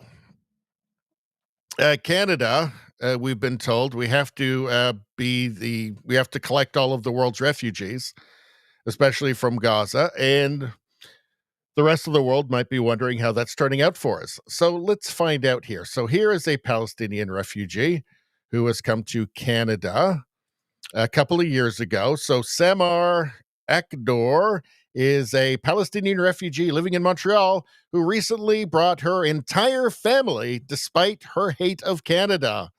Let's see. Upon hearing of a signed peace deal, Samar Alkdour is calling for even more escalation and protest in Canada as long as Israel exists. So why is anybody surprised by this, by the way? This is, there's a reason why they have to come to Canada or the UK or the United States instead of any of the countries around them. Because the countries around there, surrounding them, have all said, no, we don't want you. You're not allowed here. Egypt built they already had a giant wall. They built a second giant wall just to keep them out of Egypt. And I guess we're finding out why, and we're going to continue finding out why. This is an opinion shared by many Palestinians and protesters like her, meaning the protests won't stop until Israel is eliminated. That's obviously the goal. It was never about a ceasefire. When they say river to the sea, they mean no Jews from the river to the sea. That's what they mean, and it's obviously what they've meant the entire time. So let's take a look here. So as long as the occupation stands in Palestine, the fight continues, and it has to escalate, and it has to go bigger, and to be fiercer. So shut the fuck up and don't tell me anything about the joy and celebration of a ceasefire. Have some shame and do an impact. Have some shame? You were welcomed into this country and you brought your whole family with you, right? Because you're a refugee and you weren't safe. So you were brought to this country, okay?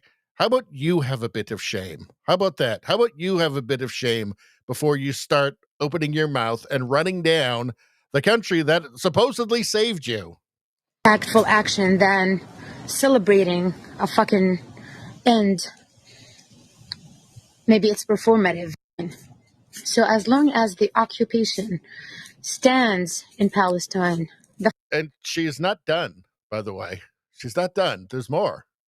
There's more. She also doesn't like Halloween, and she wants Canadians to know this. Leviathan posted this. She's this Palestinian refugee living in Montreal. She now says, F you white people.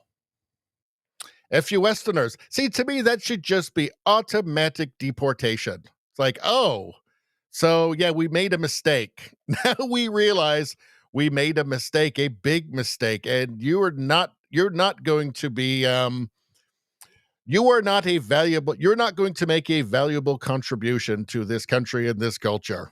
I just want to ask, is this okay?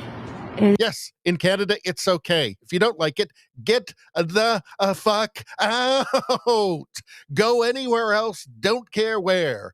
Just don't be here. If this is a big problem for you, okay, within the country that supposedly just saved you from certain death, all right, if this is not okay for you, then get the fuck out. Anywhere else in the world, don't care.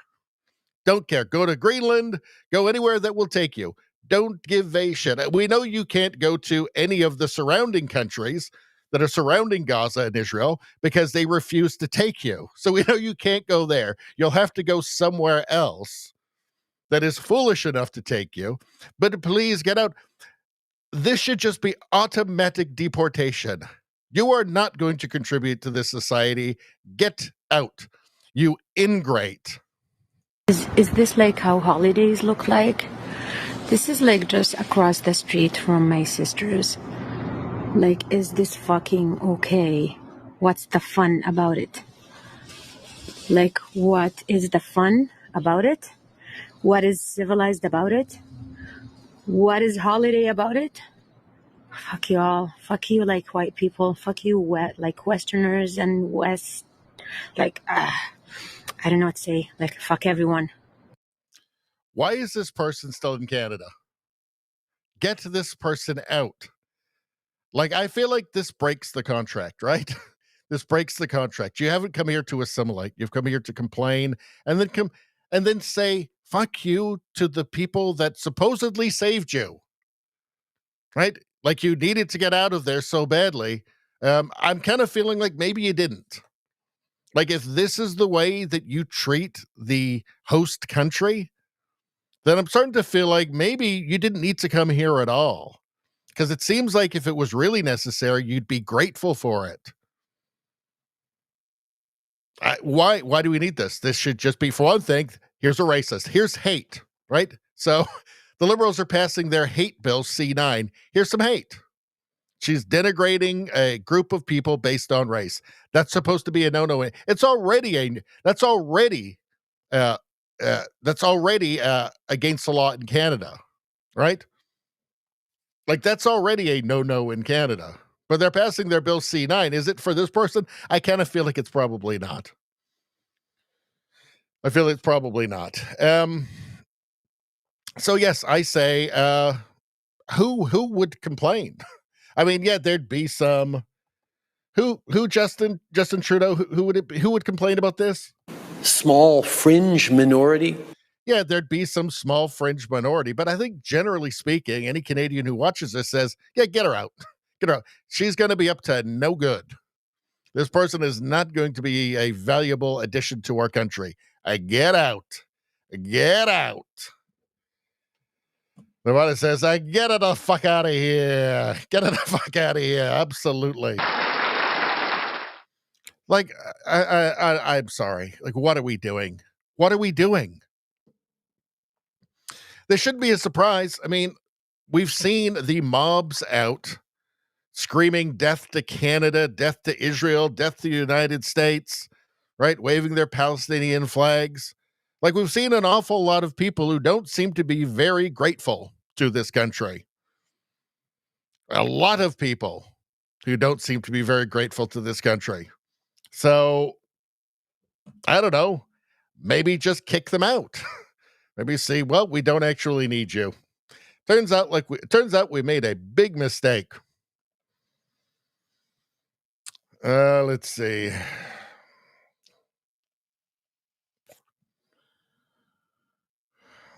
Ottawa James says, "Grr, makes me mad." Ottawa says, "Our government sucks." Yes, I agree with that. That's the truest thing anybody has ever said. Trudeau Survivor says, "I'd like to see a video of Egyptians talking about why they built their wall." Exactly. Let's see. Nevada says, "Look what they did to Lebanon." Yes. Yes. Started a civil war. That's why Gad Saad's family had to flee from Lebanon, because they're Jewish. Let's see. Ottawa James says, "What a biatch." She votes NDP. Guarantee. She's probably in the leadership race for the NDP. She'll probably be their next leader. Nevada says, "Maybe she should shut the fuck up."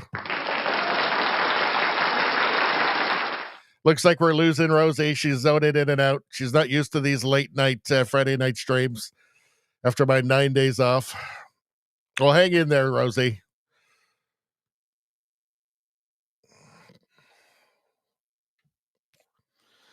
Trudeau Survivor says, "Paint some Star of Davids on the severed heads and she'll be okay with the Halloween decorations." Yeah, she probably would be, actually. I mean, right now, the cat's out of the bag, right? Like they can say Zionist, right? But we know what they mean at this point. Spambot says, "I love Halloween, especially the great, not much covering clothing.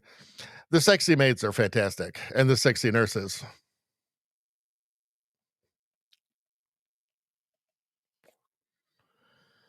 Rosie says, "Maybe someone will bring me coffee."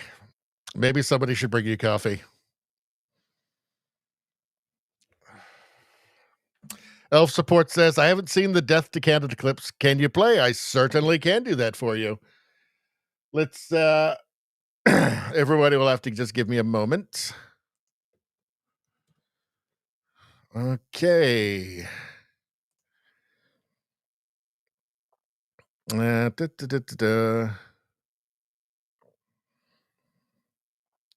Actually, do I have it on that? Oh, here we go. Okay, I've got it in here. All right, I'll find those for you. It'll take me a couple of minutes because I've got to go way back because there's I keep filling up these bookmarks. Let's see. Well, before we get to that, I want to play you this. So here's another wonderful addition to the country. And Canada is a white supremacist, colonial, racist project, as is Israel, as is the state of Israel. So I don't even consider myself to be a Canadian. So get the fuck out then. How about that?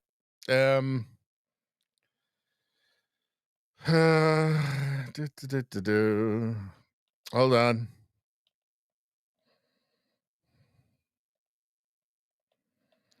Oh, here's another nice one. Let's see.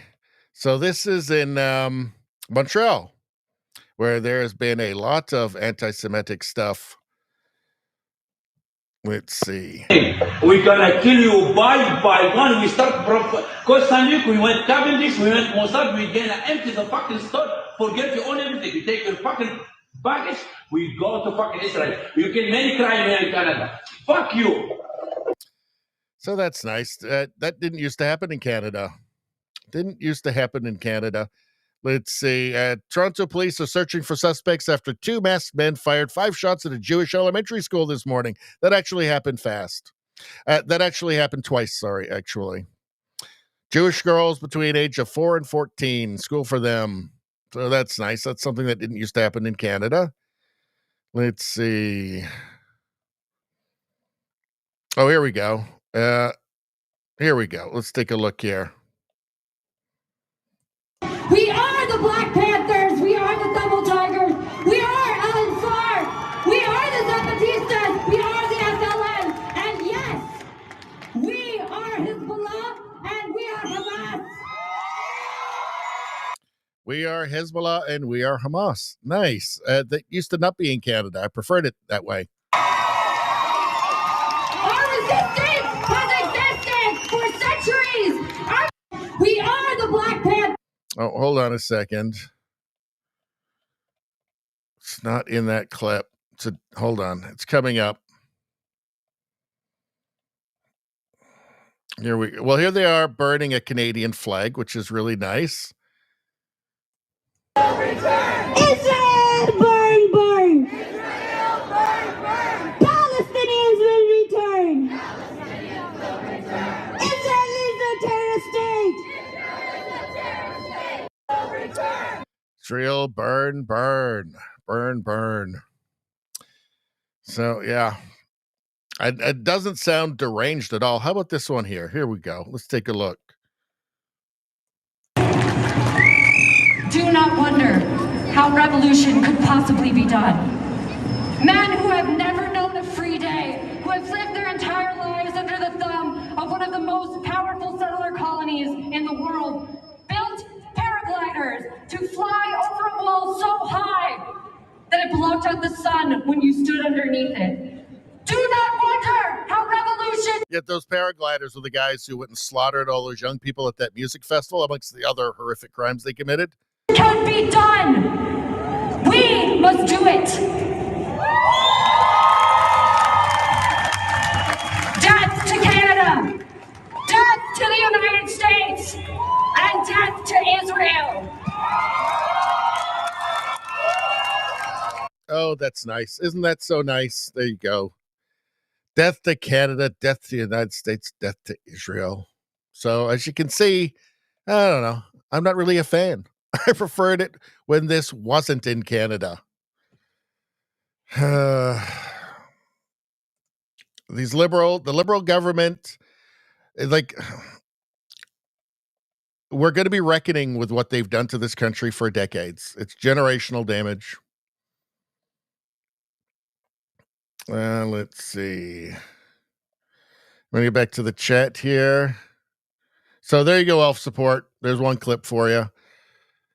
Let's see. JDL says, blame the university and colleges. Well, you can't put out a new Red Guard every year for decades and not expect to have a bunch of a large portion of your population totally deranged.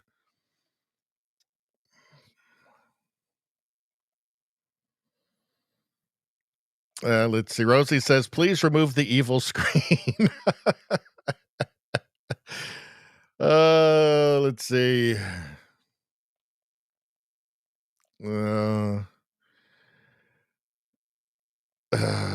Trudeau Survivor says, at least she said Palestinians will return. That gives me a sliver of hope.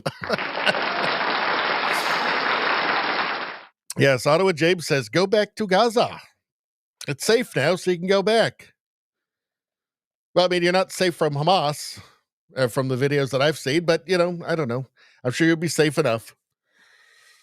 Let's see. You love them, so, I'm sure they'll be good to you.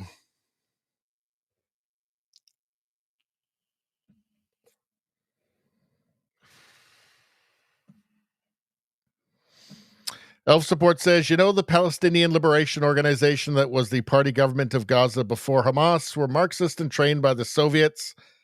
Looks like revolutionary activity now from Palestinians. Well, watch my video on Soviet zombie propaganda or zombie Soviet active measures. In the language, and this is going back to the creation of Israel, was when Israel aligned with the West, the Soviets had been hoping they would align with them, and they didn't. And so there was an immediate, because of the geopolitical importance of the region, there was an immediate propaganda campaign, Soviet active measures. And the most of the rhetoric you hear is exactly the same. It's just this zombie Soviet active measure, which is just, it's basically memes, right? It's taken on a life of its own. And all of these useful idiots are just literally, like, in some cases, just verbatim repeating propaganda that was written in the 1950s by the Soviets. Watch my video on that, and you will see, and I will prove it to you. All right, let's move on. So here's Trump. So what do you guys think of this? So he's talking here. So Trump is talking here about blowing up those boats from Venezuela that he's saying are narco terrorists. So there's terrorists and they've got drugs on the boats. Now, I would tend to think that, the United States has the best intelligence in the world, and that, they would feel pretty certain that that's is actually what's happening. But also, too, I mean, it seems kind of extra legal in a way. So I'm not sure what to think about it exactly. Let's hear Trump talk about it.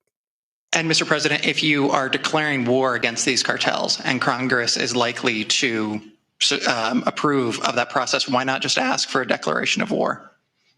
Well, I don't think we're going to necessarily ask for a declaration of war. I think we're just going to kill people that are bringing drugs into our country.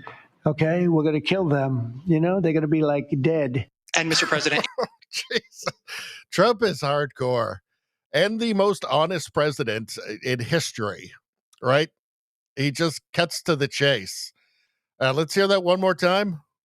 If you are declaring war against these cartels and Congress is likely to approve of that process, why not just ask for a declaration of war? Well, I don't think we're going to necessarily ask for a declaration of war. I think we're just going to kill people that are bringing drugs into our country. Okay, we're going to kill them. They're going to be like dead. And Mr. President, if you are... They're going to be like dead. Big, beautiful dead. I mean, I want to support it, but I do have to, say that it does seem like you should provide some evidence that that they're actually what you're saying that they are. Like, it does seem to be skating on a line here for sure. So what do you guys think? I want to hear what you guys have to say.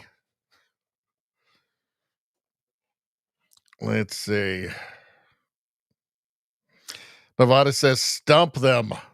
Nevada says, I love Trump. Everything woke turns to shit. It's as true now as when he first said it. Ottawa James says, wish our leaders had more balls like Trump. Yeah.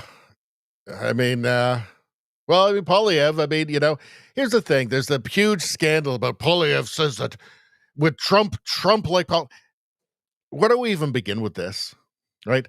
Media's been freaking out in Canada. Now it seems to have been knocked out of the news by the backlash to the Doug Ford's idiotic Reagan ad that he was running in the States.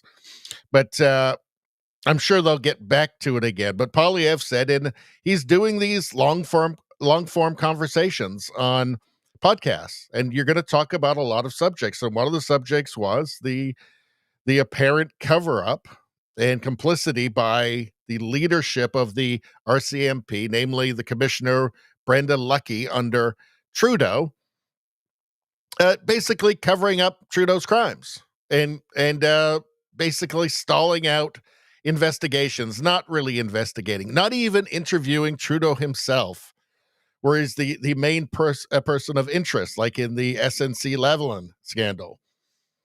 And he said that Trudeau, there should have been charges, and the leadership of the RCMP, the commissioner, Brenda Lucki, was despicable for that.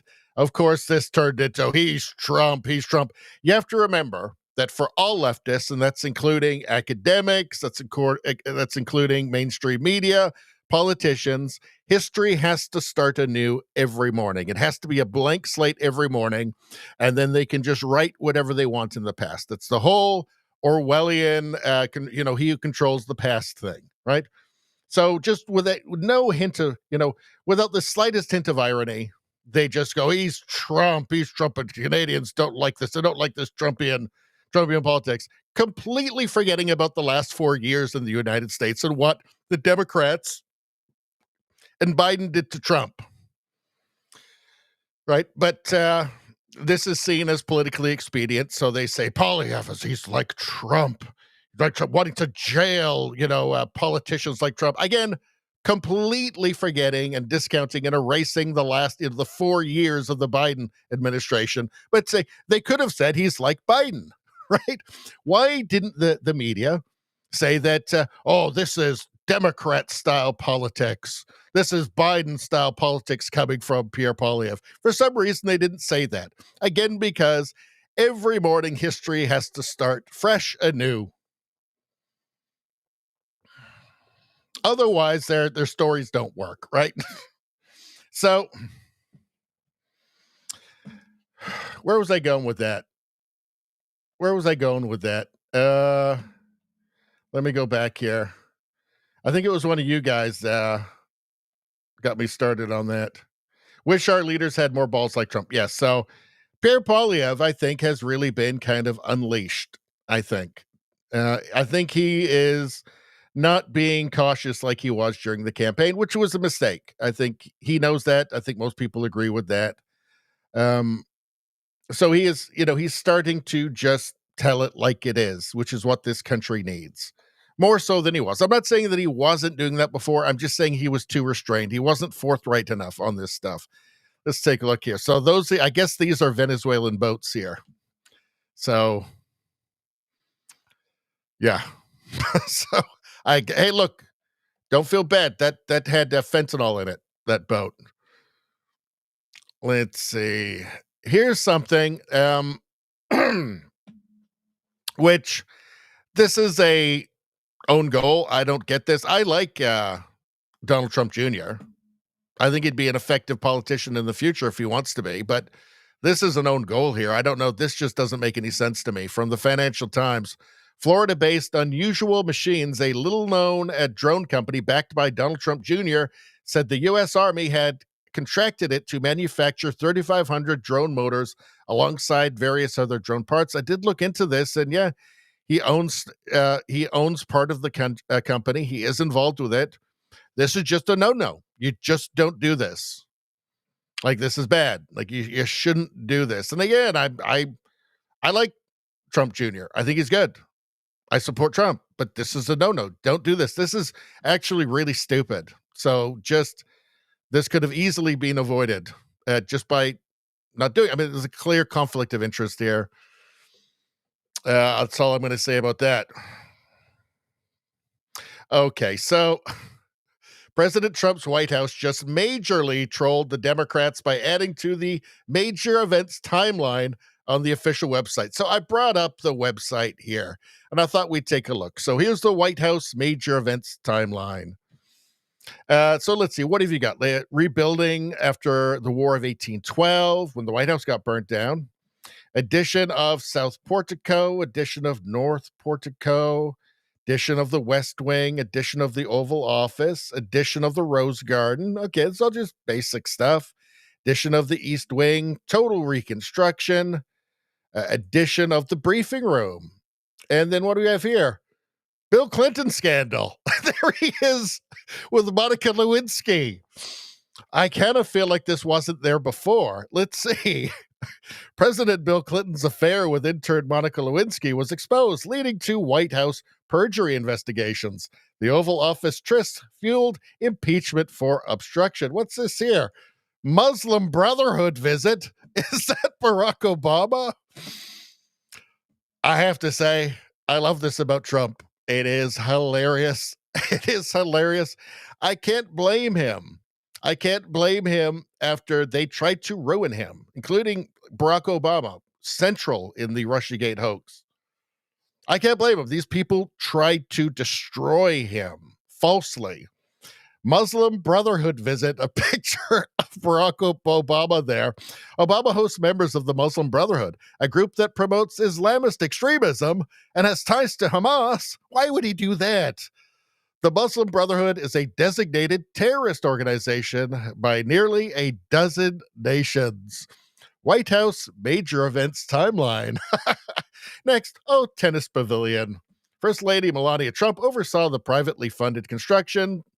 Neoclassical design. Well, that's nice. What do we have next? Cocaine discovered. A picture of Hunter Biden in the bath with the smoke hanging out of his mouth in the middle of a binge. Oh, dear. Trans Day of Visibility. What? The Biden-Harris administration hosts transsexuals at the White House in 2023 and goes on to establish the Transgender Day of Visibility on the same day as Easter Sunday in 2024. Why would they do that? North and South flagpoles, Rose Garden renovation, Oval Office renovations, East Wing renovations. So there you go. Now we all learned a little bit of something, right? We all learned a little bit of something about major events timeline at the White House. So nice. I'm really glad you didn't skip the Hunter Biden cocaine part. That's pretty good. All right. Anyway, it's stuff like this that you just have to thank Trump for it. You just have to thank him. Ottawa James says Biden was brain dead. Brain dead. Yes, he certainly was. Look, we were saying it on this channel in 2019. I didn't have live streams back then, but I was saying it in my videos. Let's see. Ottawa James says, I agree with what Pierre said about the RCMP. Yes, me too. Me too. Like, I don't know, like if somebody broke the law, right? Like it's like it can't be okay just because they're a liberal, which is apparently the standard now.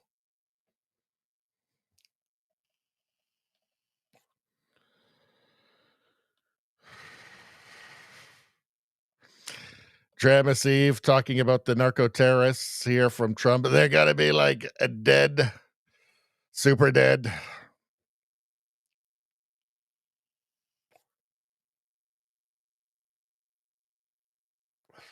Rosie says, yeah, right. Make sure they are not mums with babies in prams floating across the Caribbean. Well, I saw the images. It definitely wasn't mums with prams.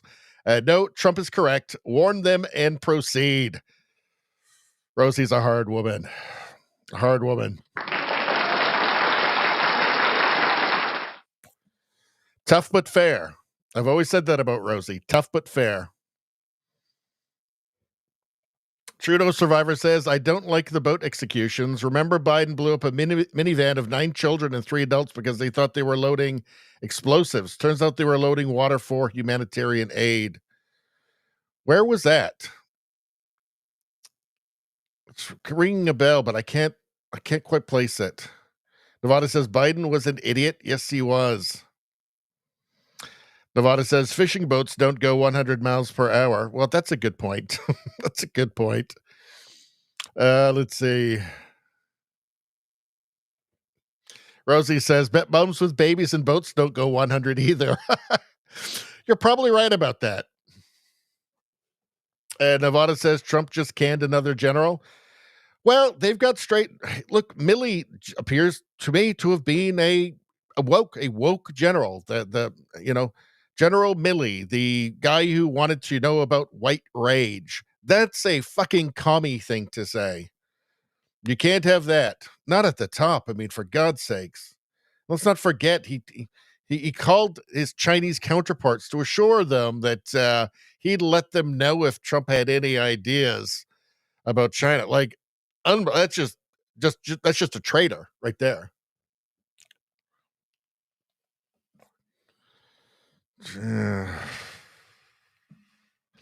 Trudeau survivor says the pullout of Afghanistan. Okay, let's see. Rosie says, yeah, tough but fair does not seem quite as commonly heard as damn it, Rosie. I'm sure we'll get back to that. Trudeau survivor says the minivan event happened after they let a suicide bomber into the airport restricted zone. Yeah, that was just unbelievably insane and incompetent, that Afghanistan pullout. Just genuinely shocking. So, Canada caves, Ontario to yank fake Reagan ad after pressure from Trump. Trump ended all trade talks with Canada on Thursday, yes, after Doug Ford decided to run an ad in the United States. In fact, let's get to the ad. Where is it? Let's get to the ad.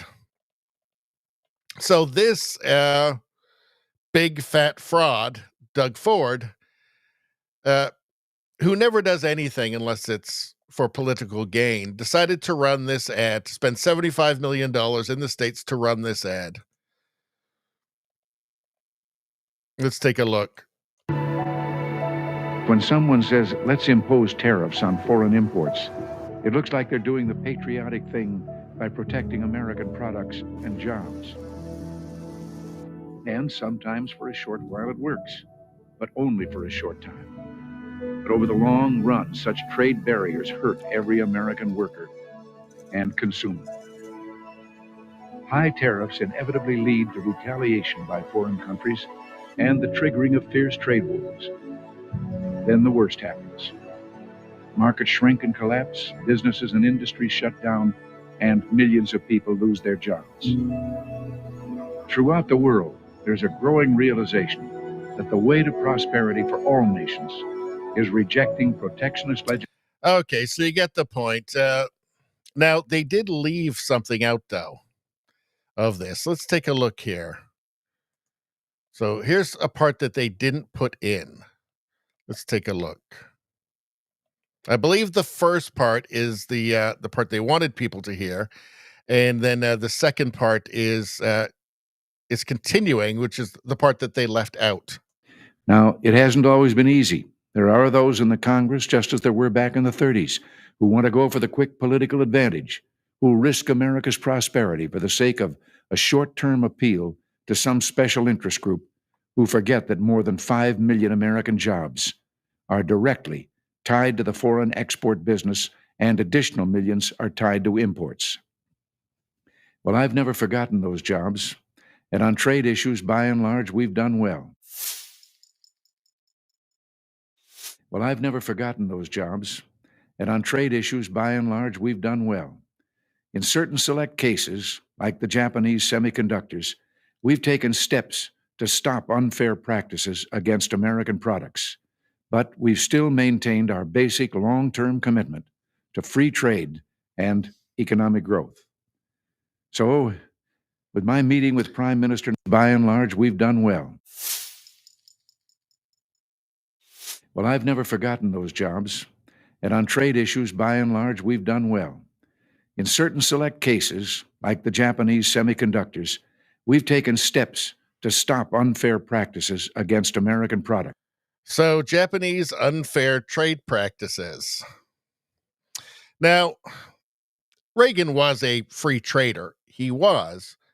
But what he's saying here is that he's for free trade, but in this case, he had to act because of unfair trade practices. And Trump's point is that now the entire world has unfair trade practices regarding the United States, right? It's not just one or two countries, right? So that's Trump's point, is that he has to deal with everybody now. And so, look, is Reagan being misrepresented? Well, he was certainly a free trader. Well, he was certainly a free trade advocate, right? But not what totally. He advocates here for tariffs when there's unfair treatment. So, yeah, and we also see here a letter from. We see here a statement from the Ronald Reagan Presidential Foundation and Institute. The Ronald Reagan Presidential Foundation and Institute learned that the government of Ontario, Canada, created an ad campaign using selective audio and video of President Ronald Reagan delivering his radio address to the nation on free and fair trade, dated April 25, 1987. The ad misrepresents the presidential radio address, and the government of Ontario did not seek nor receive permission to use and edit the remarks. The Ronald Reagan Presidential Foundation and Institute is reviewing its legal options in this matter. We encourage you to watch President Reagan's unedited video on our YouTube channel. So,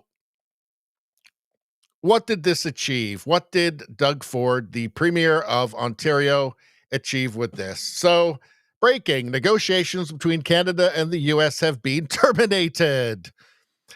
Donald Trump posted this. The Ronald Reagan Foundation just announced that Canada has fraudulently used an advertisement, which is fake, featuring Ronald Reagan speaking negatively about tariffs. The ad was for $75 million.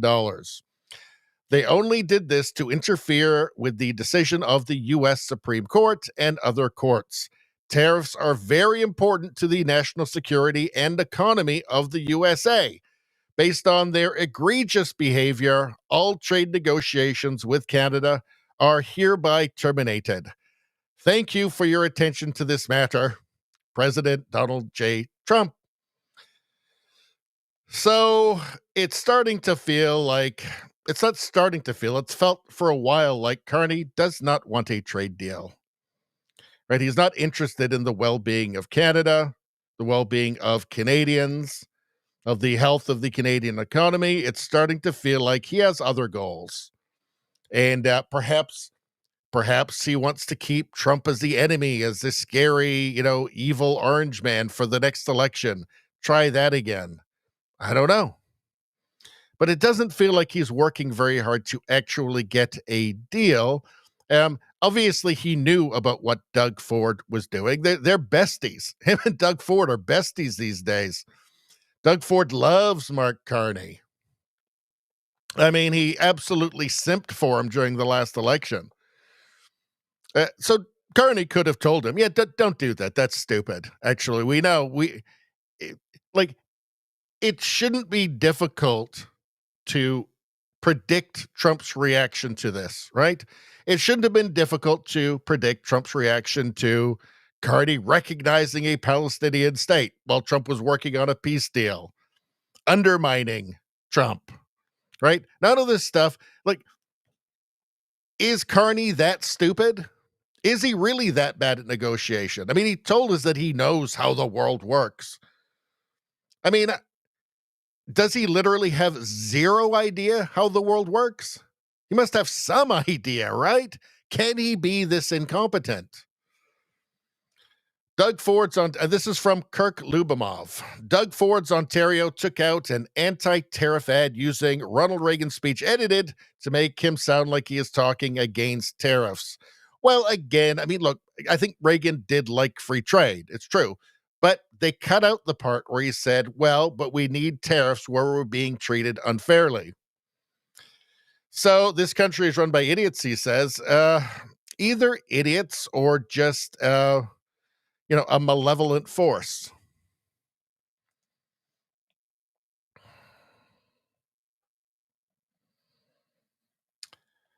Let's see. I think we're going to leave this in a second, but was there anything else? Here's Doug Ford talking about, let's hear Doug Ford here. Supposed to be conservative. He's a progressive conservative. He's just a liberal. Everybody knows it. I heard that the president heard our ad. I'm sure he wasn't too happy, but it's real because it was coming from the best president the country's ever seen, Ronald Reagan. So it is. It's very effective. It's probably one of the best ads I've ever seen, and it's coming from Ronald Reagan's voice, and it's going to be focused on right across the country, but also in Republican-held areas, because what I feel, the Reagan Republicans are going to be fighting with a MAGA group. And let's hope Reagan Republicans win. I heard that So I just saw today the inflation numbers that come out in the United States, lower than they expected. Lower than expected. So the vast majority of Americans don't even know that there's a trade war going on with Canada, have no idea. It is not affecting the American economy, or to such a small extent that people aren't noticing it, because it's an economy 13 times bigger than ours. And they have access to far more of the world's goods that they can replace Canadian goods with, and far more leverage, right? This is doing nothing. This ad is probably just going to piss off Americans if it's going to do anything. I mean, who's going to like it? People that hate Trump anyway? What is the point of this? There is not one Trump supporter who's going to see that ad and be like, well, I think that Doug Ford or Mark Carney is really cool, and I don't get it. It's just, I do get it. This is politics, right? He's wasted $75 million. And by the way, okay, that $75 million is not going to be $75 million in actual advertising, because they're going to get ripped off, right? They'll probably get about a quarter of what an actual company would get that knows what they're doing and knows how to spend money responsibly. So it's not going to be $75 million. It probably cost them $50 million just to make the ad, for God's sakes. Okay. So the whole thing is an enormous waste of money and incredibly stupid. And it's just about politics. This wasn't aimed at the American public. This was aimed at Ontario and Ontario voters, because he thinks this is politically expedient for him. He thinks there's political advantage for himself in Ontario. That's why he did this. And they're pulling it anyway. But guess what? They're pulling it after the weekend. So he's still going to run it during the World Series. So nice work there, Doug Ford. That's going to go great. What does Mark Carney have to say about it? So here he's responding to President Trump's announcement that he's ending. Again, here is responding to President Trump's announcement that he's ending all negotiations again. And Mark Carney absolutely knew this was coming out. This ad was coming out. What Doug Ford was doing. He could have told him to not do it. They're thick as thieves, the two of them. He didn't. Let's hear what he has to say. Look, for months we have stressed the importance of distinguishing things we can control and things we can't control. We can't control the trade policy of the United States. We recognize that that policy has fundamentally changed. from the policy in the 1980s, 1990s, 2000s. And it's a situation where the United States has tariffs against every one of their trading partners to different degrees. And it's in that context that our officials, my colleagues, have been working with their American colleagues on detailed, constructive negotiations, discussions on specific transactions, specific sectors, steel, aluminum, and energy. And a lot of progress has been made. And we stand. I'm sorry, anybody still awake? I started nodding off there. It tends to happen when this guy is talking. Ready to pick up on that progress and build on that progress when the Americans are ready to have those discussions, because it will be for the benefit of workers in the United States, workers in Canada, and families in both of our countries. Now, why don't you just stop sabotaging it, you globalist hobgoblin? How about that? We can control, absolutely, is how we build here at home. And that's the focus of Budget 2025, generational investment here in Canada. And what we can also control, or at least heavily influence, is developing new partnerships and opportunities, including with the economic giants of Asia, which is the focus. Yeah, forming an alliance with China. He wants to move closer to China. You know, the country that he got a state bank loan for $250 million for his company Brookfield in 2024, right before he ran for Prime Minister of Canada. So I've been saying all along that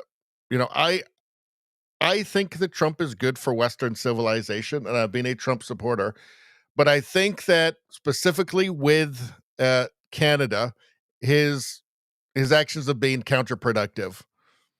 And I think an unintended consequence would be that Canada would become even more of a security threat to the United States than it already is by further integration, by further Chinese influence, which I think Carney would love to jump into bed with China to the maximum degree possible.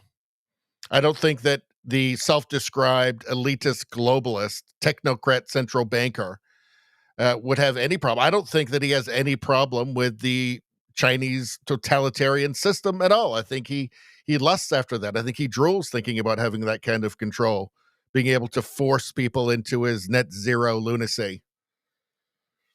So I think that I think it's been a mistake. I think that Trump's approach to Canada is going to end up being very counterproductive. Again, Canada is already deeply compromised by China.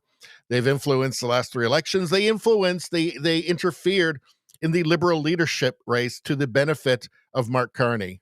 They're partly responsible for him being prime minister in the first place, and that's only going to get worse. So what I would like to see, my solution would be, I would like to see Fortress North America, further integration and cooperation across all of our borders, everywhere. Like the United States, Canada, even more integrated, zero tariffs. That actually makes a lot of sense. We don't have oceans between us or frozen wastelands between us, right? We're right there, giant border, all these handy roads and railway lines and stuff that are really good for trade. Fortress North America, united against China. That's what I would like to see. Unfortunately, I think we're going the opposite direction. And somebody like Carney and his minions, I think that's the preferable outcome for them. And they don't care what it does to Canadians. They don't care what it does to Canadian standards of living, or just the sovereignty or independence of Canada as a country. Like, I would like to see Canada as a sovereign nation, but deeply integrated, further integrated with the United States. That makes sense. When you've got the world's largest economy right next door, again, there's no oceans or frozen wastelands between you. You take maximum advantage of that. Unfortunately, we're going in completely the opposite direction, which is stupidity. I guess we're going to try and up that 7% of trade that we do with the EU, the crumbling edifice that is the EU. Great. He can come out every couple of months and tell us about some $200 million trade deal with, I don't know, some South Pacific island. It wouldn't even be, some, I don't know, $450,000 trade deal with some South Pacific island that was signed before he became prime minister anyway. It's not really going to work out. But here we are. This is where we find ourselves in a perilous state. Let's see. Canadians waiting for Mark Carney, the master negotiator that will handle Donald Trump, to arrive. It's just like Mr. Bean. This whole time, we should have elected Mr. Bean. It would have gone better. All right. Now what the hell are we talking about? Let's see. What are you guys saying? Let's see what you guys are saying. Now, I want to say this. The best way anybody can help the channel is by becoming a member or buying a membership, gifting a membership to somebody else. The memberships have gotten dangerously low while I was away, I've noticed. So, we're not going to have enough people at the premium streams. It's the best way to help the channel. I think it makes Rumble like me more as well. So if anybody does want to help out, that's really the best way to do it. And then you get to see, or whoever else gets to see, all the premium content, which is great.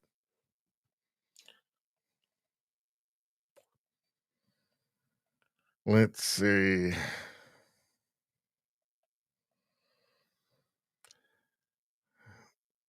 Trudeau survivor said Doug Ford also threatened to cut off Ontario electricity going to the U.S. That by now, they already have plans in place. That would have been, if they had done that, the United States has enough energy for the grid. It would have taken them maybe a week or two to figure out, to reroute essentially, but it wouldn't have been a bother for them for very long, and it wouldn't have made it much more expensive.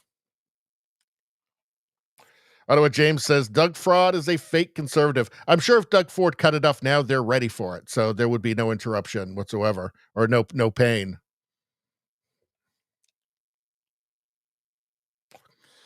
Trudeau survivor asks, why is Doug Ford meddling in foreign policy? He's doing it for domestic reasons. He's doing it to try and look good for Ontario voters.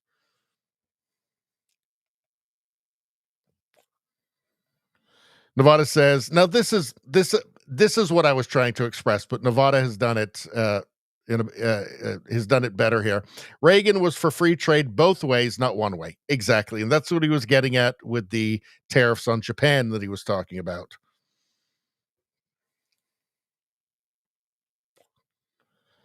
Trudeau survivor says other countries are imposing tariffs. Trump is using the tit-for-tat strategy and is forcing the removal of foreign tariffs. The problem in Canada is everybody is so ill-informed if they're getting their news from the mainstream media. Now, the car tariffs, they just reported that as 25% tariff on cars. Well, no, it was a 25% tariff on non-USMCA, or as they say in Canada, CUSMA compliant parts. Right? So if they're CUSMA non-compliant, they're not a part of the trade deal. So they shouldn't be in the car. Right? Right? But the media doesn't report this. By the way, it would have been an effective tax on the car of actually more like, 3, 4, 5%, because it was just on non-compliant parts. Of course, the Canadian media thought that it was more politically expedient, because they have a goal, they're political and they're partisan, to just not mention that. Just don't mention anything about that. It sounds better. Trump sounds more evil if it's just a 25% across the board tariff. They could have done what I did, which is just simply go to the White House website and look up what it actually was, but they're not going to do that because, again, they're not here to inform, they're here to manipulate. Canadians, what do Canadians think that it's like Canada had never heard of tariffs before Trump. What even are tariffs? How do you spell that? Tariff? What are those? I've never heard of those before. It sounds evil though. Trump, so it must be evil. Like, just this ridiculous, embarrassing playing stupid on the part of the entire country. Like, okay, yeah, the dairy cartel, yeah, we've got 400% tariffs. One of the stupidest things I heard And this is from people whose job it is to go on television and comment on politics and the economy, saying, "Yeah, but they never, they never go over the quotas anyway, so they're not paying the 400%. That's the point. That's the point of having the 400% tariff over a certain amount of imports, right? Or exports. That's the point. So you don't. That's the point.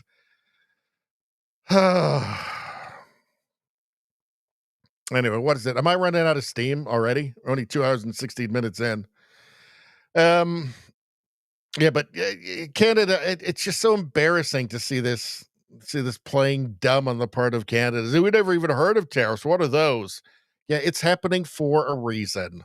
Okay? We're not innocent in all of this. And I'm not saying that it's great, and I think that the whole thing has been counterproductive, at least the way that it's been done by the Trump administration, right? But I'm saying let's not be idiots, because if we can't face reality, you can't get a good deal. If you can't confront reality on its own terms, you can't possibly get a good deal, right? Or you can't, put public pressure on your representatives to get a good deal if you don't even know what a good deal is. All right. Hold on. Let's see. All right. I'm going to go through a bit more chat here. Spambot Fodder says that any of my fellow Albertans vote this past Monday. So last I saw it was Farkas, right? Who used to want to be kind of conservative, and then he decided to go woke. Let's see. That's the mayor of Calgary.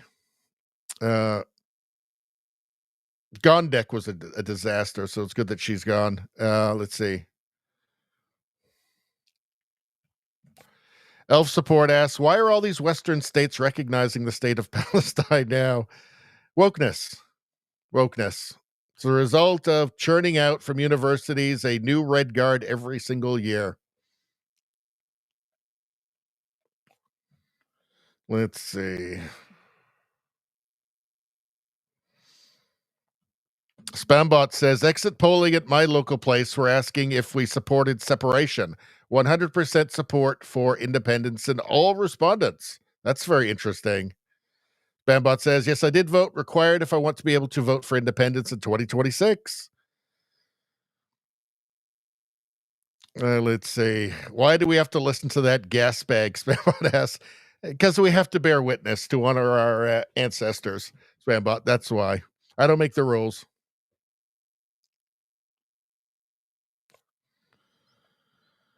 Let's see. Rosie says, how does he get to say who the best U.S. pres is? Talking about Doug Ford there? Yeah. It's all just politics for him. Just a game. Let's see. JDL says he looks like a liar. Are you talking about Carney or Ford there? Whichever one, you're right. Whichever one. Let's see. Ottawa James says we have lousy choices in Ontario. Yep. Yeah, you do.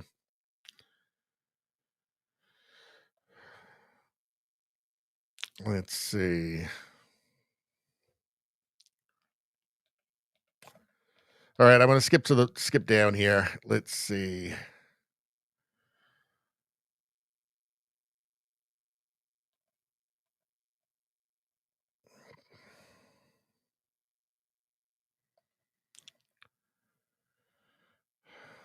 Let's see.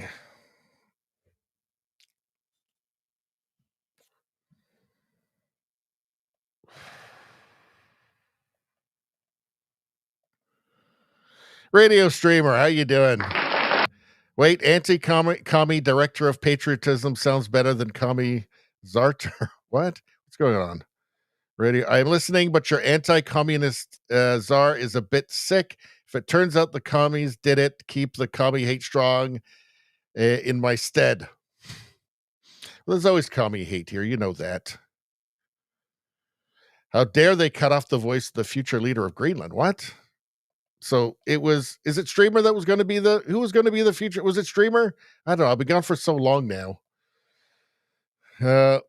Let's see. Elf Support says the plan is for the Chinese to use Canada as a staging ground to invade and take over the 48 states, then head Canada over to Russia, Grand Eurasia. Probably. It's Nevada that wanted Greenland. That's who wanted Greenland. We will apply the Alaska-Greenland squeeze onto Canada. Very nice. Let's see. All right. You know what? We got to keep going. We're 2 hours and 20 minutes in. I've barely done anything. We've barely gotten through this news. We did that. Do we even want to do that? Like, here, Mark Carney addresses the nation, reaffirms that the relationship between the United States and Canada is over. He just keeps saying this over and over again, and then going down to Washington and flirting with Trump.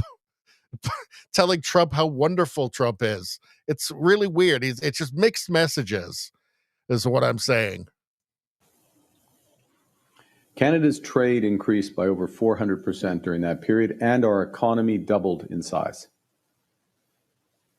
But this process, this decades-long process of an ever closer economic relationship with the United States, is now over. And as a consequence... How? What, we're going to just replace the 80% of our trade? Right? It is the biggest economy in the world. Why do you keep saying this? It's obviously false. Like, this is obviously wrong. It's just suicidal stupidity. Stop saying it. I know he's saying it for political gain. I know that maybe we've got an election coming up sooner than we thought.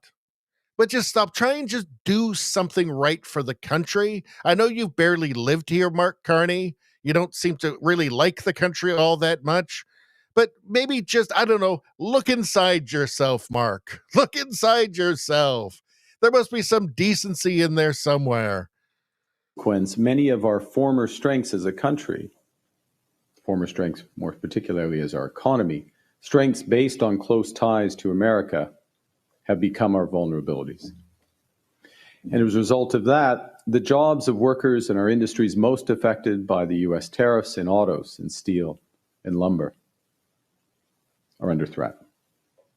And our businesses are holding... Okay, your job is to fix that because there's no other alternative, right? Yes, we should try and diversify trade as much as we can.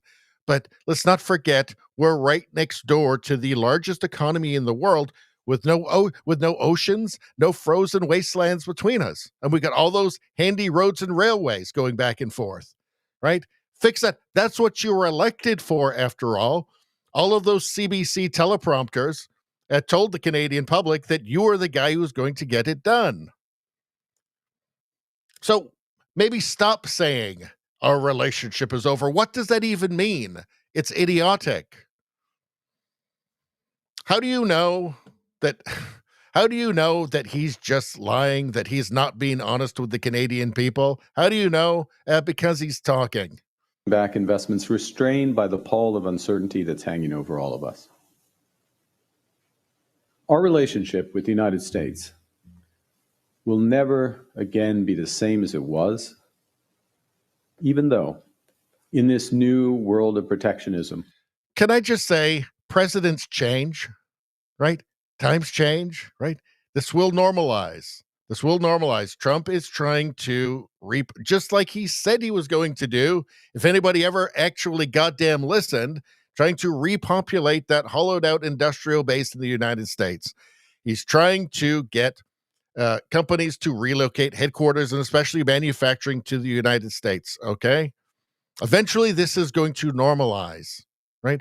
These are incredibly stupid and reckless words. Incredibly stupid and reckless words from the Prime Minister of Canada, the man who told us he knows how the world works. I mean, he knows how to break the world. He knows how to break Canada, apparently. That seems to be all he knows at this point. We have the best trade deal of any other country, and we're working to make it even better. Okay, so we have the best trade deal of any other country. We're working to make it even better, but our relationship is over. Where is any of this leading? What is this? Is this just some sort of weird cognitive dissonance he hasn't noticed in himself? What is going on? This is just chaos and dysfunction. This does not sound like a man who knows how the world works, right? Or at least a man who's actually intending to do something positive for the benefit of Canadians instead of doing something for the benefit of himself and his friends and Brookfield.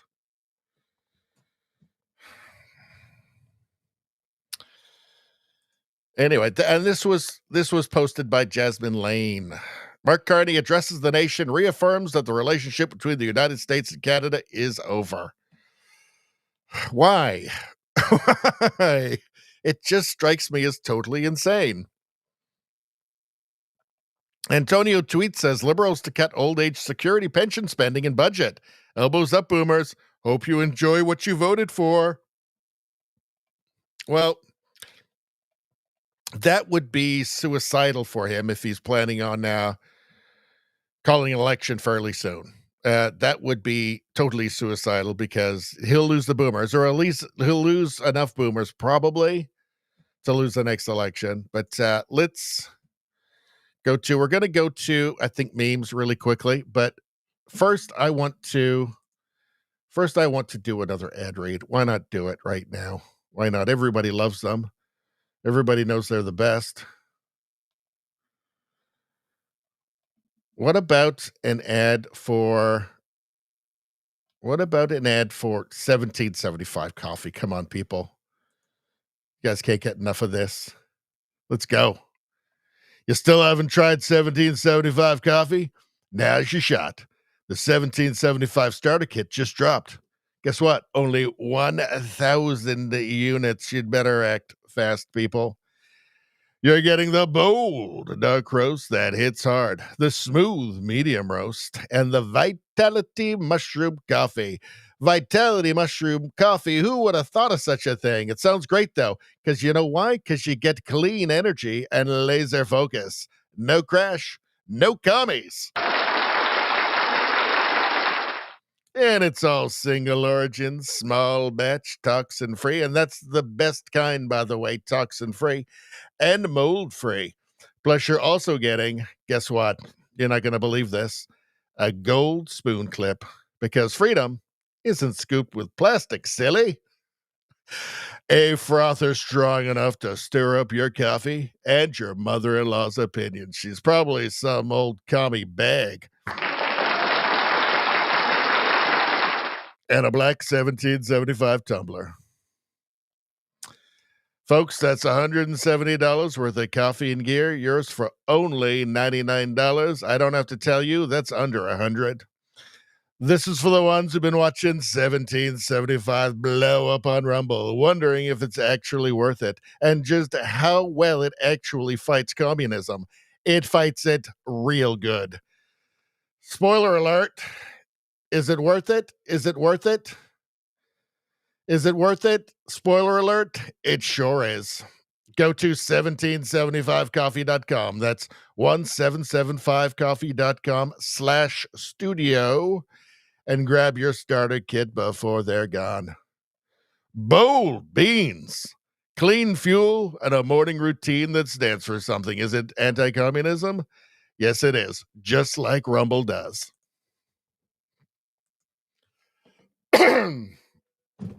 Did somebody ask for some commie hate? Did somebody ask for some commie hate? There we go. I give the people what they want. Let's see.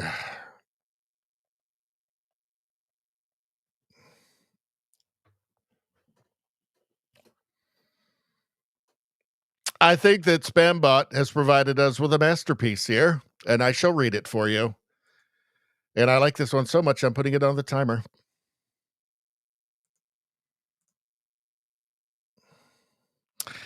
If Mark's carnage looked at his own heart, if Mark's carnage looked at his own heart, the abyss would look back at him and probably scare him into dirtying his shorts.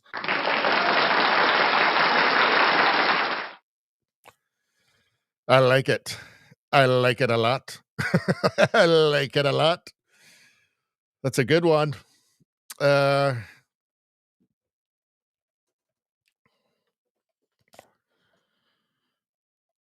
Trudeau survivor says the Canadian federal government has become an impediment. Well, they're working against the people, right? So it's like Mark's Carney. Mark, did I say Mark's Carney? It's like Mark's Carney when he was asked about the temporary foreign worker program and Pierre wants to just completely get rid of it. He said, well, business leaders really like it and they want more. He was at least telling the truth there, right? At least telling the truth. JDL asked, JJ, do you need a Secretary of State? We're talking about for Greenland here. Rosie says, I second JDL's self-nomination for Secretary of State. Yeah, I'd go for it too. I think he's a great choice. Spambot makes another good point here. The Laurentian government, the Laurentian elite government, is the impediment. The provincial governments of Manitoba, Saskatchewan, and Alberta are not. Yes, they're good. Well, I'm not so sure about Manitoba, but Saskatchewan and Alberta, yeah.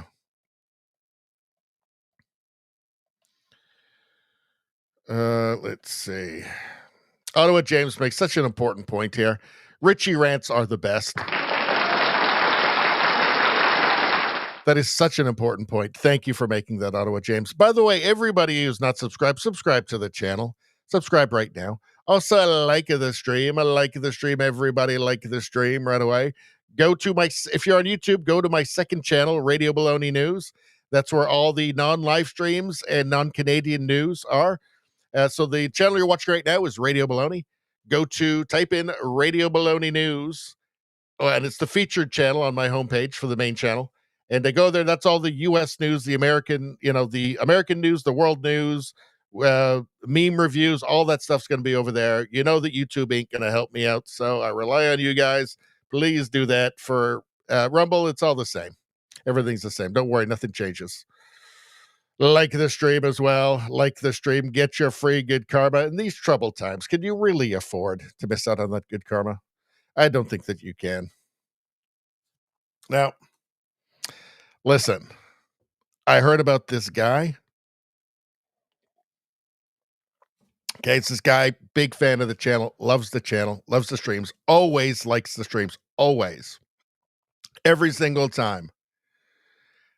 Until this one night that he didn't. And he was distracted, right? He watched the whole stream and then he went out to work. Now, his work was he was a cat burglar. Like a very, very high-level cat burglar, right? And the reason he was distracted and he forgot to like the stream and didn't get his good karma, the reason is because for decades there'd been this legend in the cat burglar community about the legend of the moon diamond. So the story is, on like the last NASA trip to the moon, where the astronauts went to the moon, I think it was like Neil Armstrong was out there with his pick and he's looking at rocks and stuff. And he reaches down and he finds this moon diamond. It's like as big as a baseball. And he goes, whoa, that's got to be worth a lot. So he grabs it and he sticks it in the pocket of his spacesuit. And then all of a sudden over like the radio, they call him, hey, we're getting out of here. You got to come back. So he had to run back to the ship, I guess the capsule, whatever, the ship that was going to take him back to Earth. To run back up, he runs up the stairs. He gets in. Anyway, they head back. They have a successful, landing in the ocean. And when they open up the doors and they're gonna, get taken out from the capsule, he stands up and he goes, "Oh, the diamond!" He pets his pocket, his spacesuit. He's still in it, and there's nothing there. And he goes, "Oh no, damn it!" And he figures, I must have, when I was running back on the moon to the ship. It must have fallen out of my pocket, right? Now, so he didn't think anything else of it. He thought, oh, well, next time we go back up, I'm going to grab a couple of those moon diamonds because those are, they got to be worth a fortune. Maybe some emeralds and rubies or something too. But never went back. I believe it was Neil Armstrong and never went back though. So he thought that was just the end of it. But there was a legend amongst the cat burglar community that he had taken the diamond onto the capsule, the moon capsule, whatever you call it. And when he'd sat down, it had fallen out of his pocket and rolled under the chair. So this was the legend, and it was like the most valuable diamond in the world. And what had happened was there'd been a new aerospace museum in his town, and it had that capsule, that moonlander capsule in it for the first time ever. It had been like never been visible for the public before. So he's a cat burglar. He's a very, very experienced cat burglar, one of the best in the world, actually. So he goes that night, forgets to like the stream because he's so preoccupied, goes to the Aerospace Museum, and, you know, he's got all of his stuff, the sprays, so he can see the lasers and the suction cups and everything for, like, going up walls and stuff. And so he gets to the glass case, the big glass case that's a huge one that's containing the lander, the capsule. And, you know, he's got his tools. He cuts through the glass. He goes in there, gets into the capsule, and he reaches under the seat. There's nothing there, but he brings his hand out, and there's a cut on his finger, on his index finger. And there was like a nail or a screw sticking up through the floorboards of the capsule, through the floor capsule, under the seat. And he cut his finger on it.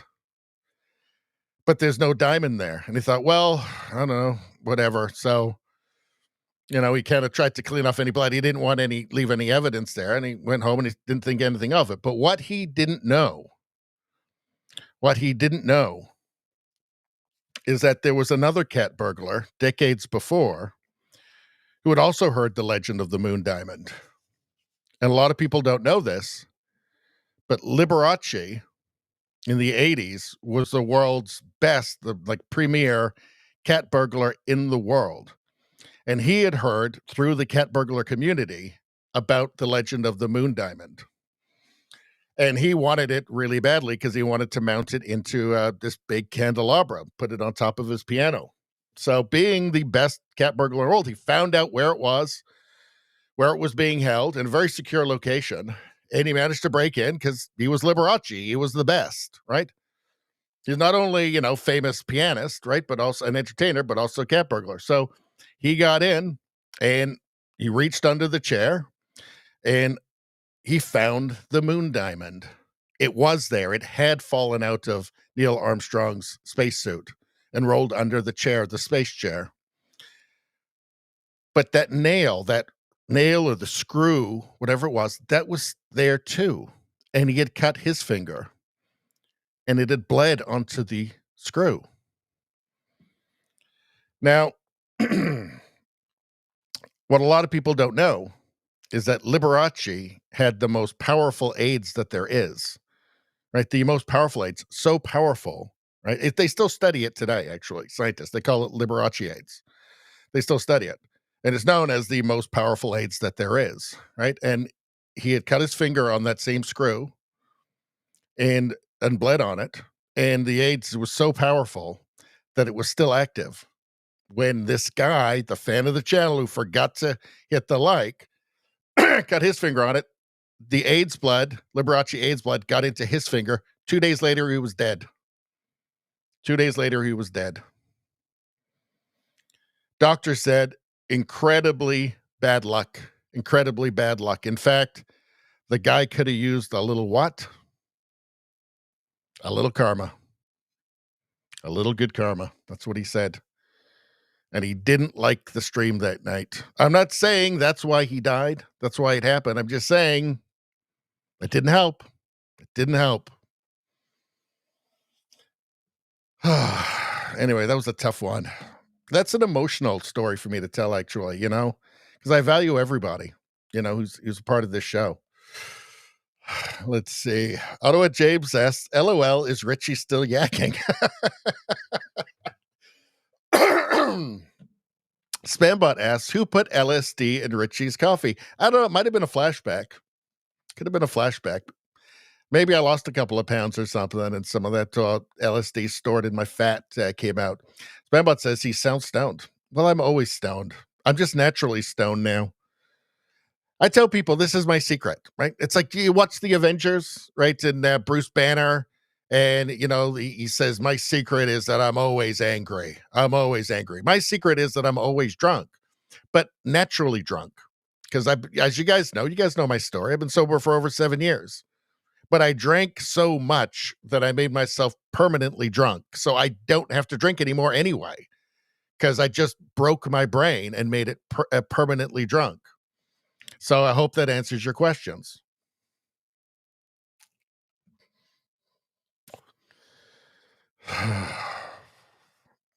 Now what's going on? Let's see. Anyway, I hope you guys enjoyed that story. Let's see. Let's go back to the ad. What did you guys have to say about my ad read? That's the most important thing to me right now. Let's see.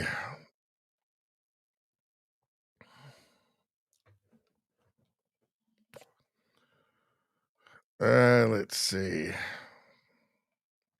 Radio Streamer says 9.8 out of 10 acceptable levels of commie hate. Also, more commie hate. Well, I believe that 9.8 out of 10 is the most you can get out of 10, I think. I'm not a mathematician or a biologist, but I think so. So thank you for that. There was a lot of commie hate in that, by the way, so just so you know. Nevada said 10 out of 10, nice commie hate. I think that's almost the most you can get out of 10. Thank you very much for complimenting the commie hate. Thank you. I worked really hard on that commie hate. Rosie says, commie ad, enthusiastic, bold, growly, anti-commie, 1777 out of 10. Now that's the most you can get out of 10. Spambot's fading. Manbot's fading. Well, you hung in there for a while. We're 2 hours and 42 minutes in, so, I can't blame you.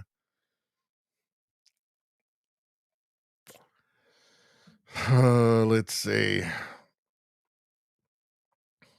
Ottawa James says, Canadian Liberals are like a fungus. They never go away.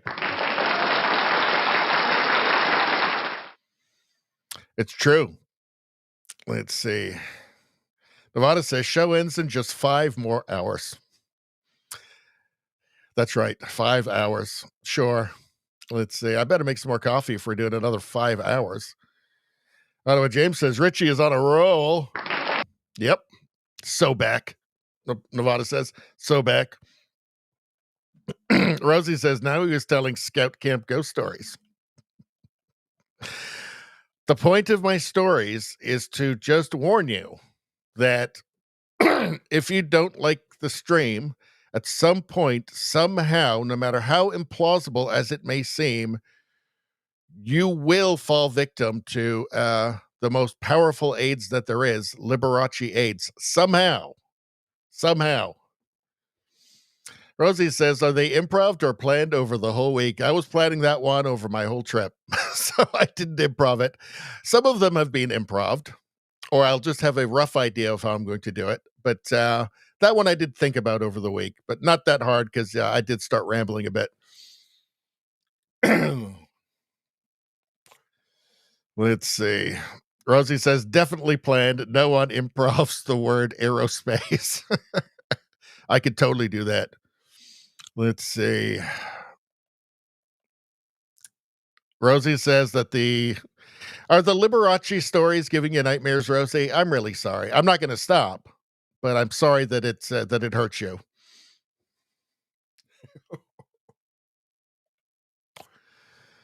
Let's see.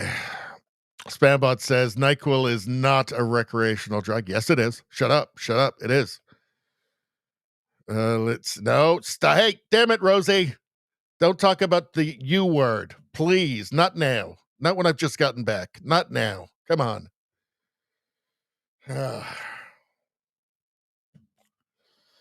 Nevada says Richie is pickled. I am pickled. That's the problem. Permanently pickled. All right. Ottawa James says he must have missed us. I did miss you guys. I did, Joe. I did miss you guys like a bad rash. Let's see. Jinglai Hey. I think that's how you say it. I'm not sure.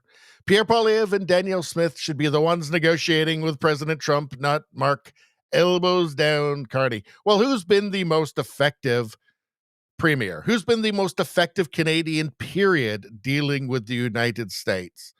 Danielle Smith obviously, right? She actually did get a reduction in energy, in oil, in oil. She actually did get a reduction from Trump. Like, let's contrast her with Doug Ford. So Doug Ford is a big fat fucking idiot, a fake conservative who is it's just a circus act with him. It's all just for the greater glory of Doug Ford with these stupid threats of like denying energy down to, the northern states, running this idiotic Reagan ad in the states. And then you've got Daniel Smith, who's practicing actual diplomacy, actually going down, talking to people, talking to the important, relevant people, talking to governors of states, actually being effective, actually acting like somebody working in the interest of her constituents. It's like night and day. And I think Pierre Poilievre is pragmatic. Every one of his solutions to Canadians' problems are just pragmatic. I think he does. For one thing, he's actually lived his entire life in Canada, unlike Mark Carney, who's barely been here. Like he has spent years talking to Canadians, like on the ground. I think he actually does care. I think it does matter to him. I think he's actually patriotic, unlike a Carney or a Doug Ford. Right? I think he would put the country over politics. 100% I believe that. And I know that Daniel Smith is doing that as well. So, yeah, what could have been, huh? What could have been? So we're going to get onto some lighter stuff in a minute, but I still need to do a little more Canada stuff. Tokyo Rosie.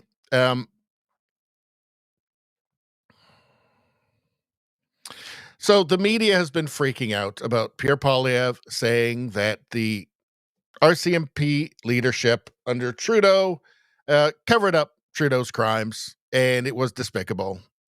And the Canadian media seized on this to try and portray Pierre Poilievre as what they said was it's Trump politics. He's doing Trumpian MAGA politics, completely forgetting about the Biden years and everything that they did to Trump, and apparently every person who'd ever shook hands with Trump ended up in court or having to hire a lawyer at some point. Here's the thing with the modern left, and whether it's academia, the media, politicians, is that every morning history is a blank slate.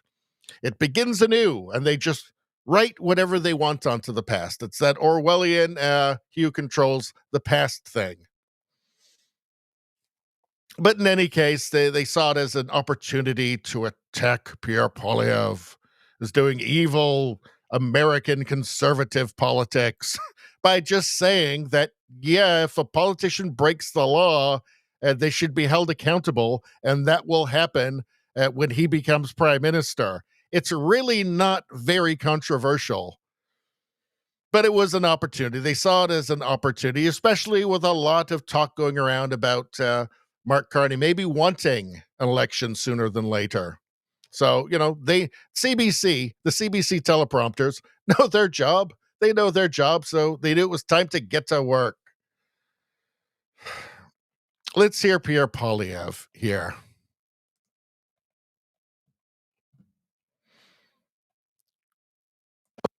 Saying the former prime minister should be in jail. That's not what I said. Well, that's what I said. heard. What did you say then? Repeat what you said. Sure, I'll tell you what I said. I was asked about the scandals of the last 10 years of the Liberal government. And what would I do if such scandals and corruption were to happen when I become prime minister? And I said I would have zero tolerance for corruption. Nobody is above the law. So if I could, in certain cases, I think there were scandals in the Liberal government that would be appropriately punished in that way. You think of the Green Slush Fund, where individuals were appointed to a board to manage public funds. And what did they do with it? They gave it to themselves. To me, that is a crime for which they should have been held responsible. People have got to be held responsible for corruption. And if you look at my remarks, that's what I said. We will hold people accountable for corruption. Are you saying the Prime Minister? There is nothing remotely controversial about that. That's just normal. In a sane society, that is perfectly normal. There's nothing wrong with that. Let's see. What did Tokyo Rosie have to say about it? In Canada, the scandal isn't letting a former prime minister get away with fraud. The scandal is demanding accountability from those who let it happen. This is how effed up Canada is right now. Well, it's just the media actually doing what its real job is, not what they claim their job is. Their job used to be to inform the public, to be objective, to serve the public. It's not that anymore. The job now is to simply be a propaganda arm of their paymasters, which is the Liberals. When it comes to the CBC, that's almost their entire budget, but also the Liberal government is pretty free with money, handing out money and subsidies to like CTV, Global, Toronto Star. So their job now is to manipulate, right? It's not to inform, it's to manipulate, and that's what they're doing. All right. In fact, hold on a second. I just want to see underneath here for a second. Exactly. Those who can't see it are either too brainwashed or on the payroll. Well, it is undemocratic to have government-funded media. Certainly to have state media like the BBC or the CBC. At this point, it's just undemocratic, right? State media, I think maybe it's just fundamentally, and the CBC doesn't serve any purpose anymore. It used to be to serve areas that couldn't get media otherwise. That's no longer needed anymore, not with the internet. It's just, it now just serves, the power that it serves is not the people. It's a different power. Let's see.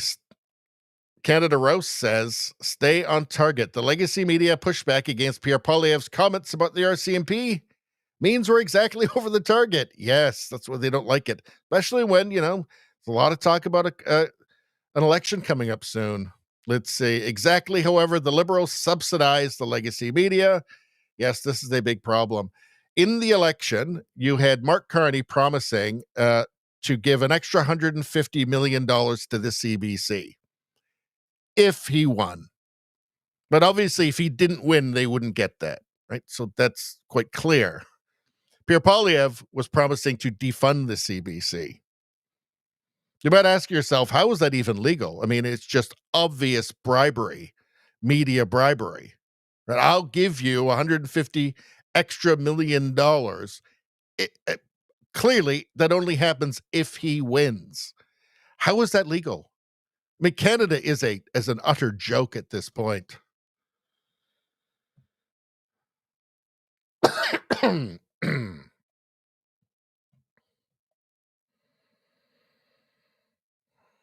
All right, let's move on. What are we, almost 3 hours in? This is going to be a long stream tonight, I think. And maybe it has to be. Maybe it has to be. For the good of the country, maybe it needs to be. Jasmine Lane posted this. Said, I am convinced that anyone who's against Pierre Poilievre at this point isn't because they know something you don't. It's not because they are morally superior to you. It's because they hate you. And yes, I agree. I agree. The left has just become the party of hate at this point. They have been trained. It's like a Pavlovian response now. When they just hear the word conservative, right, they become angry. Just the word itself is so unfashionable to them. It makes them uncomfortable. I think a great illustration of that, of how it's not about policy, it's not about principles. A great illustration of that is when Mark Carney stole Pierre Poilievre's the tax and declared that he would reduce, not actually get rid of the consumer carbon tax, but reduce it to zero. When all of the Liberal clapping seals went from, when Pierre was saying it, when Pierre was going to do it, went from, oh, he's a climate denier and a conspiracy theorist and the world's going to burn and he doesn't care about forest fires, to When Mark Carney said he was going to do it, that's really pragmatic. Yeah, this is the right thing to do. Yeah, he's such a moderate leader. These aren't people that are interrogating reality on its own terms. These aren't people that are confronting reality on its own terms, right? These people are just going with the winds of fashion. It's just all fashion to them. It's what feels left, what feels like they should be supporting. That's it. But instead of acknowledging all of those sacrifices and promising to reverse them, Mr. Carney doubles down on all the policies that caused them. The inflationary deficits that were left behind by the previous Liberal government, he's doubled them. He's increased spending on bureaucracy and consultants, all of which is driving inflation up even higher than it was before he took office. In fact, food price inflation is almost double the Bank of Canada's target, which means our young people are now forced to downgrade their diets and line up at food banks.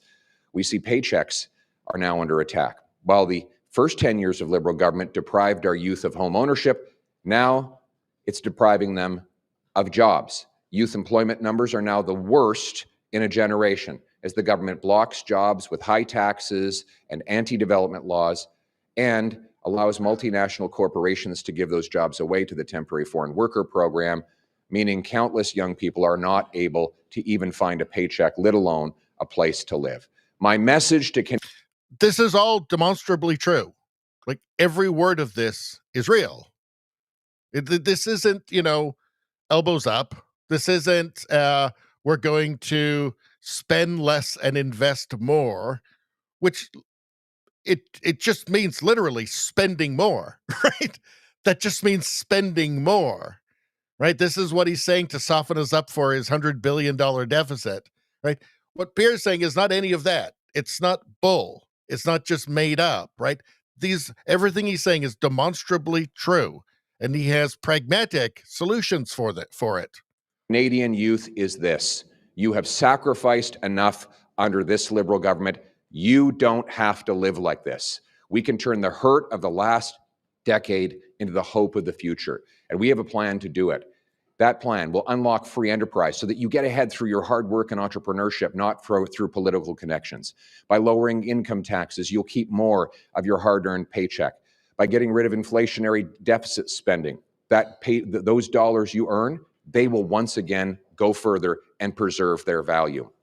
We will clear the bureaucracy and taxes so that builders can build homes that you can afford. And we will get the federal government out of the way to build mines so that the private sector can build mines, pipelines, ports, and countless other major projects that will create $2,000 a year jobs for our young trades workers right across this country, and you will live in safety because we will scrap liberal bail, we will lock up serious criminals, we will restore the best immigration system in the world that is based on common sense.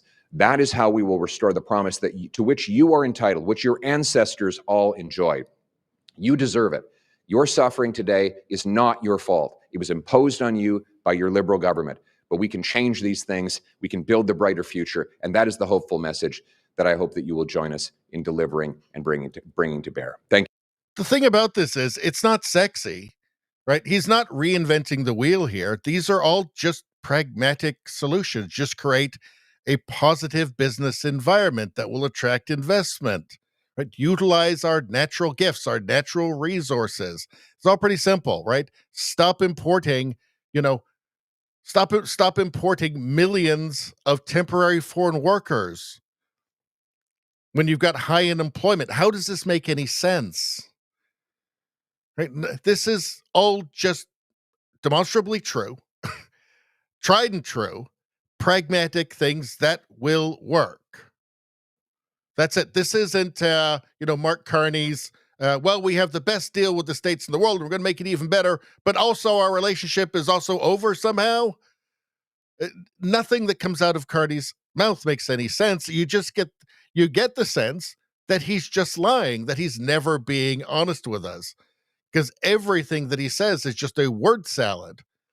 He can never get to the point. His big address to the nation last night was a big word salad that even liberals were saying, "Oh, that didn't make any sense." He didn't even get to the point. It all just feels like with Carney that he's just killing time until he can extract every penny from the country and max out the country's credit card for the benefit of Mark Carney connected green boondoggles. And I'm pretty confident saying that's, if he is given free reign, if he gets a majority government, for instance, that's just what will happen. And it just seems obviously so. Let's see.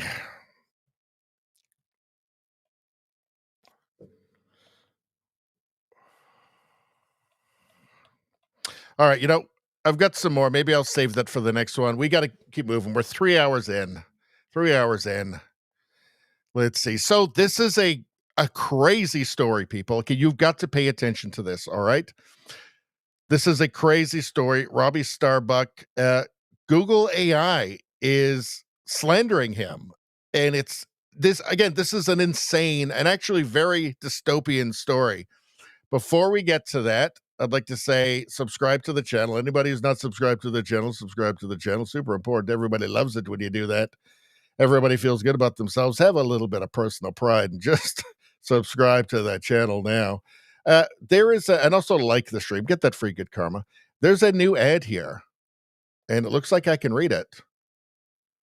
I can read it. Looks like I've gone long enough since the last one. Dr. Michael Karfelt.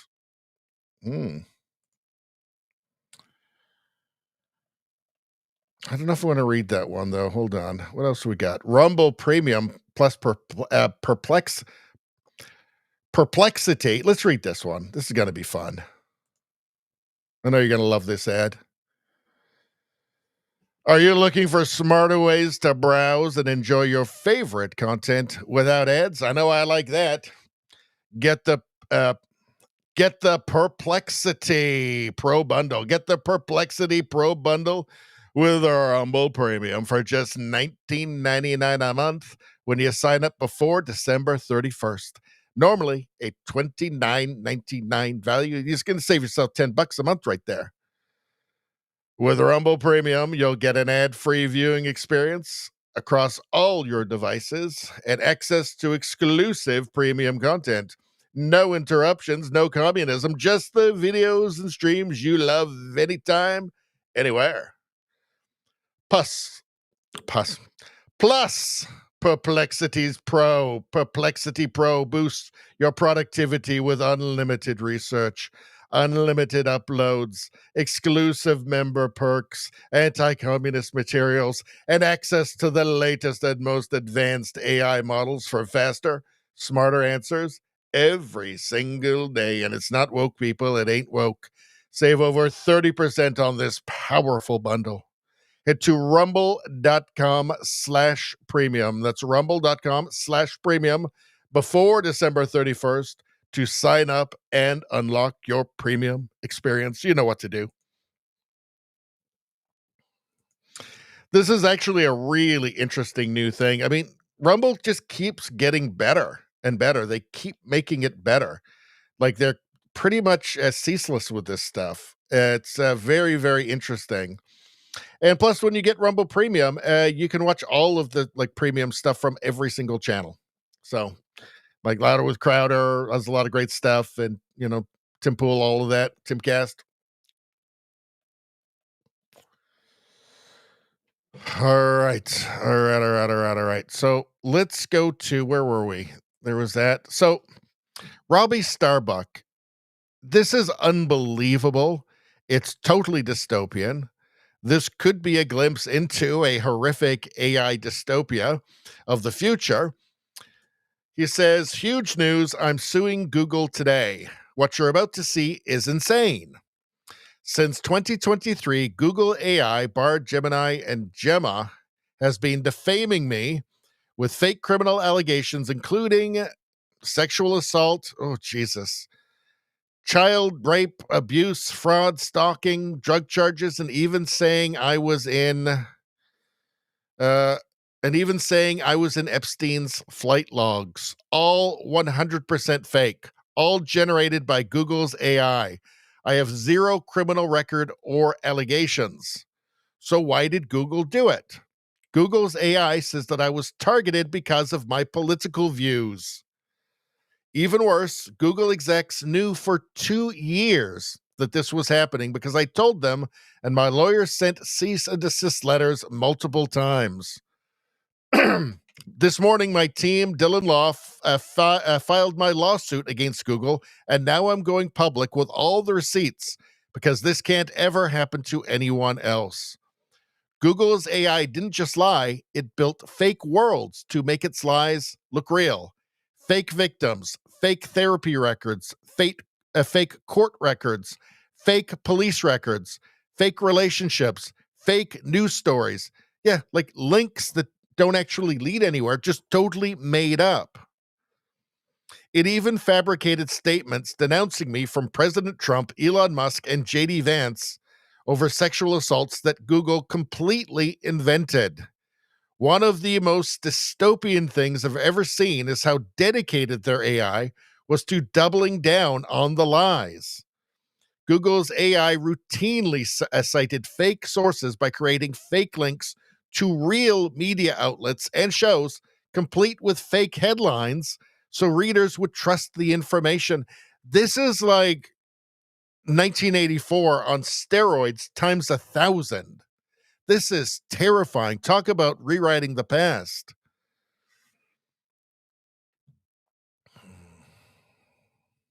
Some of the news outlets' people that Google's AI impersonated are listed below.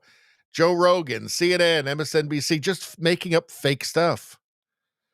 So this is pretty terrifying, is it not? Let's watch just the beginning of this.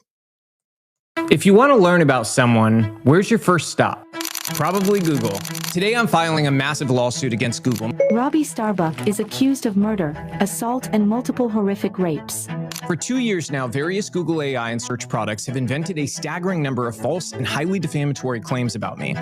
Robbie Starbuck is accused of child rape. Yes, he's on the Epstein list. They've seemingly created a, quote, anti-conservative defamation machine and a, quote, horror show. Google's AI even admitted the truth. I am begging you to share this information with the public. Google is a powerful and influential company, and it's abusing its power to manipulate public opinion and silence dissent. Fake mainstream news stories, fake rape allegations, abuse, assault, and criminal activity, with links and headlines as if they're real stories. Google promised Congress that it would stop targeting conservatives. So now I'm suing Google. Robbie Starbuck. Robbie Starbuck. Robbie Starbuck. Robbie Starbuck. Thank you, Robbie. Robbie Starbuck. Robbie, I'm a big fan of what you do and your wife. Corporate America listens to this guy. A little scared. This is terrifying. This is terrifying. This is how, global totalitarianism can happen, right? Or is it just how, AI, everybody just ends up serving AI at some point? I mean, we are heading to a point where nobody will know what's real and what's fake anymore. Will AI just be doing it to manipulate people? Will it be working for people? I don't know. But this is terrifying stuff. This has to be dealt with. He's suing Google. Google's allowing this to happen. They knew about it. He told them about it. Yeah, this is the dystopia right here. That's what he's describing. He's describing 1984 times a million. All right. Let's move on from that. We'll save that one. Do I want to do Trump derangement tonight? We'll save that for Sunday. Let's do some memes. First, I need to take a break, though. I guess my bladder has recovered over the course of my my trip. Maybe it was the road trip. Retrained my bladder. I've gone 3 hours and 10 minutes. I haven't had to do anything. I haven't had to deal with the coffee. So I'm going to deal with that right now. I'll leave you with this pottery video, and I'll be right back.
Oh, yeah.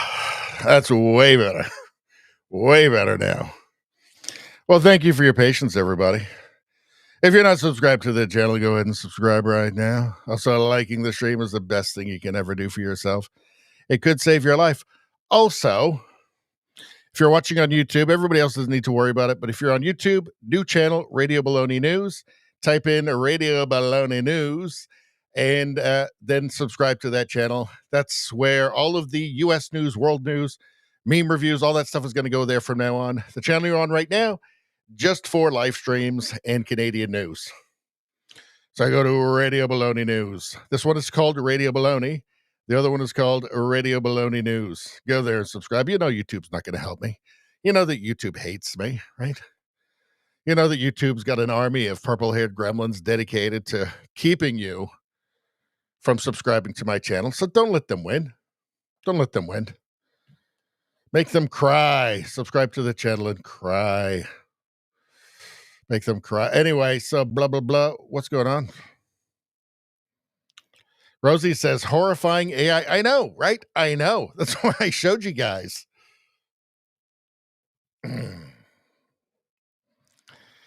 James says, LOL, marathon session ending. No, it sure isn't. We still got way more bullshit to deal with.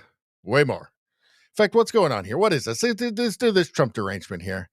Nerdy Black Menace says, I'm a black conservative woman who went to a No Kings protest in Georgia. Here's video from that. Enjoy. You can't get through to these people. That's the thing. I'm just curious what this is all about. What is this? No human being is illegal. What is that?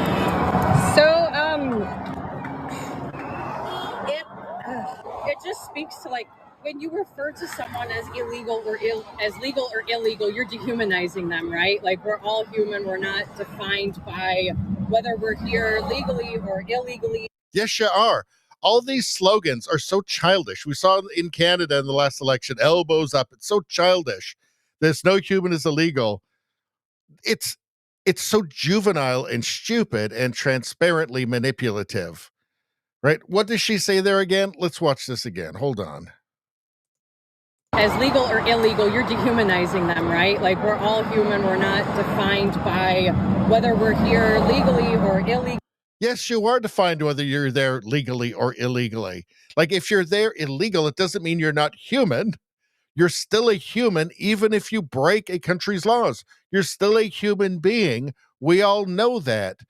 Your slogan is idiotic. It's incredibly stupid.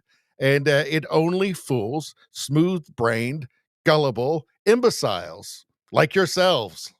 And You have the right to exist.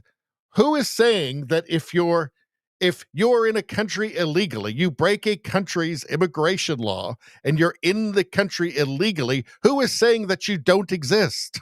Nobody is saying that. You would think at some point they would interrogate their own ideas, right? They don't. They won't do it. They don't want to. They don't care if it's stupid. They don't care if it's incoherent. They don't care if it's childish, if it doesn't make any sense. They don't care. They just know what feels progressive and left-wing. And they're just going to go with that. Again, they don't want to have to get all new friends.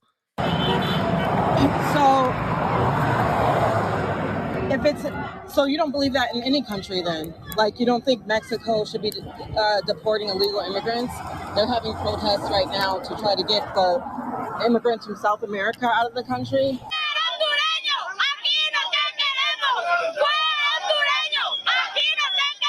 Do you believe that should be happening? I mean, I think that the immigration process legally, I mean, I can't speak to what's going on in Mexico. I don't know, but It's almost as if they avoid thinking about these things.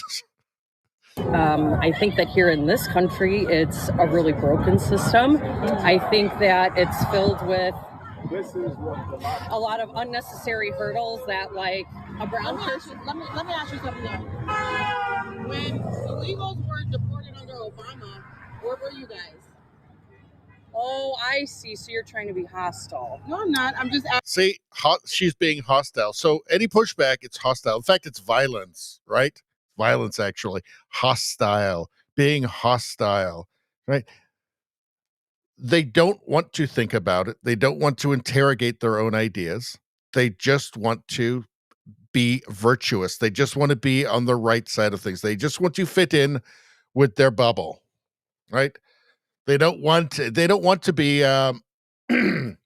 they don't want to be confronted by the other people in the bubble. So they just have to keep doing what feels progressive, what feels like the progressive thing to do. Reality doesn't matter. Who cares? I'm just asking what the difference is. I just don't know why it's happening now. Barack Obama was able to do that without sending out the goon squad, right? I mean, were people getting kidnapped off the street? I mean, it's also idiot. Obama was able to do that without sending out the goon squad. So now, so it was okay deporting people in the country illegally. People were in the country illegally when Obama was president, and it was okay when he did it. The goon squad. What do you mean? Just like ICE? ICE existed, didn't they? Under Obama, didn't they? There's no principles. They don't actually believe anything they're saying. It's just, again, it's just, for one thing, if smartphones didn't exist and they couldn't post themselves on social media, they wouldn't do it in the first place. A lot of it's just selfie activism, right? But it's also I want to be a part of something. I want to feel like I'm virtuous, and this is virtuous. And as long as I don't think about it at all, I can feel good about myself. Just ridiculous. So I want to show you this. This is hilarious, actually. Like Stephen A. Smith, I guess he's been trying to brand himself as a kind of a moderate Democrat. He's been trying to brand himself as a kind of common sense, moderate Democrat who doesn't have Trump derangement syndrome. And it turns out he does have Trump derangement syndrome. Let's take a look. How many times, for one incident after another, have I said, Trump is coming? He's coming. I'm going to say it on national television again. Bad Bunny is performing at the Super Bowl, and all of a sudden you hearing ICE is going to be there, looking to engage in mass deportations. The Super Bowl, disrupting things. Big night. If Bad Bunny, if you have an entertainer at the Super Bowl who's criticizing border law enforcement, he's drawing attention to himself. He's going to get the attention of the administration, obviously. For the NBA, when Beyonce put on a show, that has now been smeared because we're talking about this story, okay? Remember, Trump has a long, long history connected to the world of sports because he had those casinos. Where do you think folks were coming half the time? I'm not talking about individuals. I'm talking about the culture. When people want to go to a casino, when people want to gamble, when people want to party, or whatever the case may be, this was his kind of connection to that. Why am I glad you're here, Monica? Because don't be surprised if the WNBA is next on his list. Because when you've got all the WNBA. Yes, so Trump said, so first off, this sounds like an actually fairly complicated investigation with a bunch of different players. There's mafia involved. I'm sure there were wiretapping people. I'm sure this was going on well before Trump became president again, talking about the NBA gambling issue. So, I mean, if you're going to make this allegation, you should have some sort of evidence of this. And now he's going to go after the WNBA. Good Lord. Does he really believe this? I don't know. He seemed to be getting kind of a little bit sane for a little bit there. This feels kind of like something he's manufactured for himself, because maybe he was feeling the heat from the left. Let's hear. Eric Doherty posted this. Let's hear Kash Patel fire back at that idiocy. Yeah, down the street. By the way, this was so wild. Stephen A. Smith, the sports commentator, suggested that this was revenge from the president for all the kind of left-wing activism of the NBA. Your response to that, 15 seconds. I'm the FBI director. I decide which arrests to conduct and which not to conduct. That may be the single dumbest thing I've ever heard out of anyone in modern history. And I live most of my time in Washington, D.C. It's right up there with Adam Schiff. We arrest people for crimes. Yeah, down the street. By the way, this was so wild. Stephen A. Smith, the sports commentator, suggested that this was. Yeah, like also like sports, like cheating. It's corruption. Like, it's actually a big deal. There's a lot of money on the line, right? A lot of sports betting, an enormous amount, actually. Let me pull up. I didn't bring it up before the thing, but let me pull up. Hold on. Let me pull up some of the footage. Hold on. Like point shaving, that sort of thing. It's actually a very serious crime because there's so much money involved.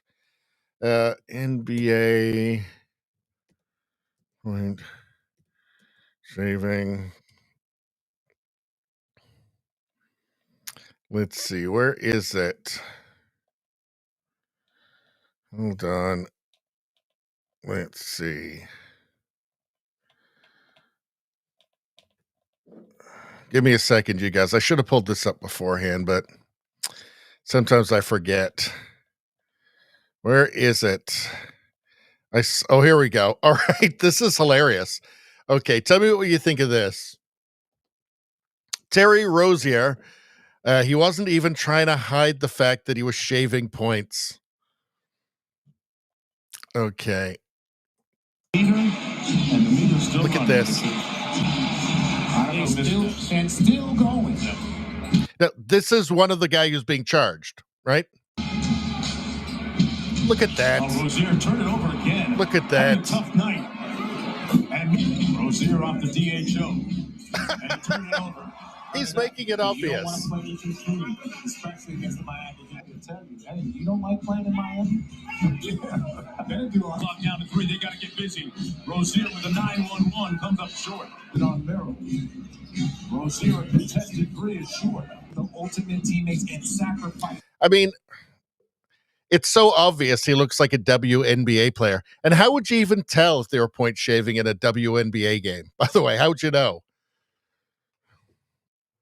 You can tell here because he's supposed to be good, right? I mean, let's go back. The most obvious ones are at the beginning here, actually.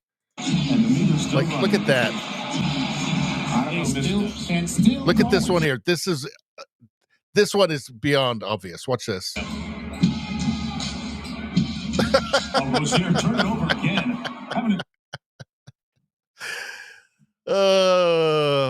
Yeah. So, yeah. That's always been a big deal. All right. That's always been a big deal.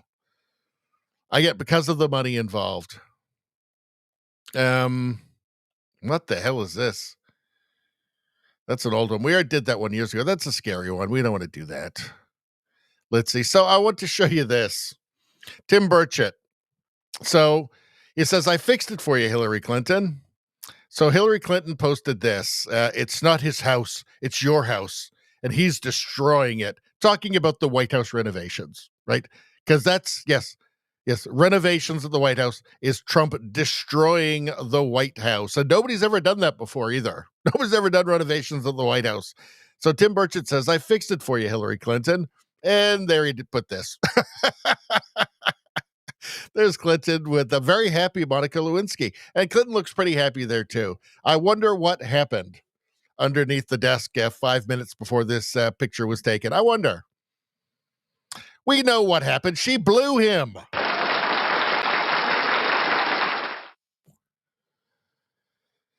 Let's see. Spambot says Harlem Globetrotters used to do all that stuff, but they did it for show. Exactly. Spambot says, why does Cash look like a deer in the head? He always looks like that. That's just his face. That's just his face. Rosie gave me a 10 out of 10 on the last ad reads. Thank you so much, Rosie. Let's see. Spambot says, what the F is Bad Bunny? I didn't know what he was either, but it's just some awful music star. I guess they're still calling them stars, even though most people don't know who they are. Judo Survivor says, hostile equals being an independent thinker. That's it. Well, just any disagreement.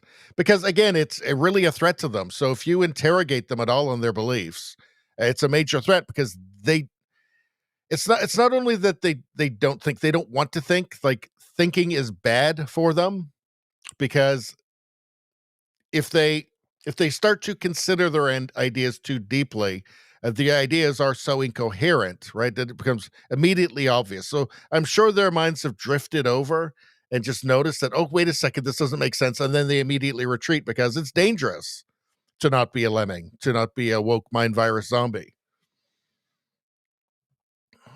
Spambot says smartphones make kids dumber. They do. No, I think they should. I think they should be banned before like the age of 16.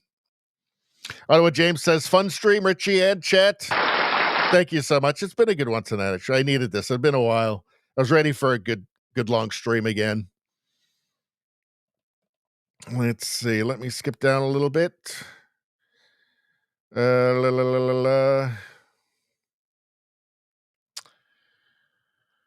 Rosie's out of here. Good night. See you all Sunday. Good night, Rosie. See you on Sunday. Have a great sleep.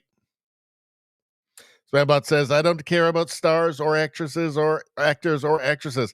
I don't either. So you're correct to not care about them. Nearly all of them are dangerous commies. They are. They are dirty commies. All right. All right, everybody. Let's see. Dave Parsons posted this. It's going to look great. So these are the White House renovations. Getting a nice Trump tower right on the side there. That's really handy for when Kid Rock comes over to stay. Really handy. I like it. I like it. It looks sharp. It's classy. Let's see. Okay.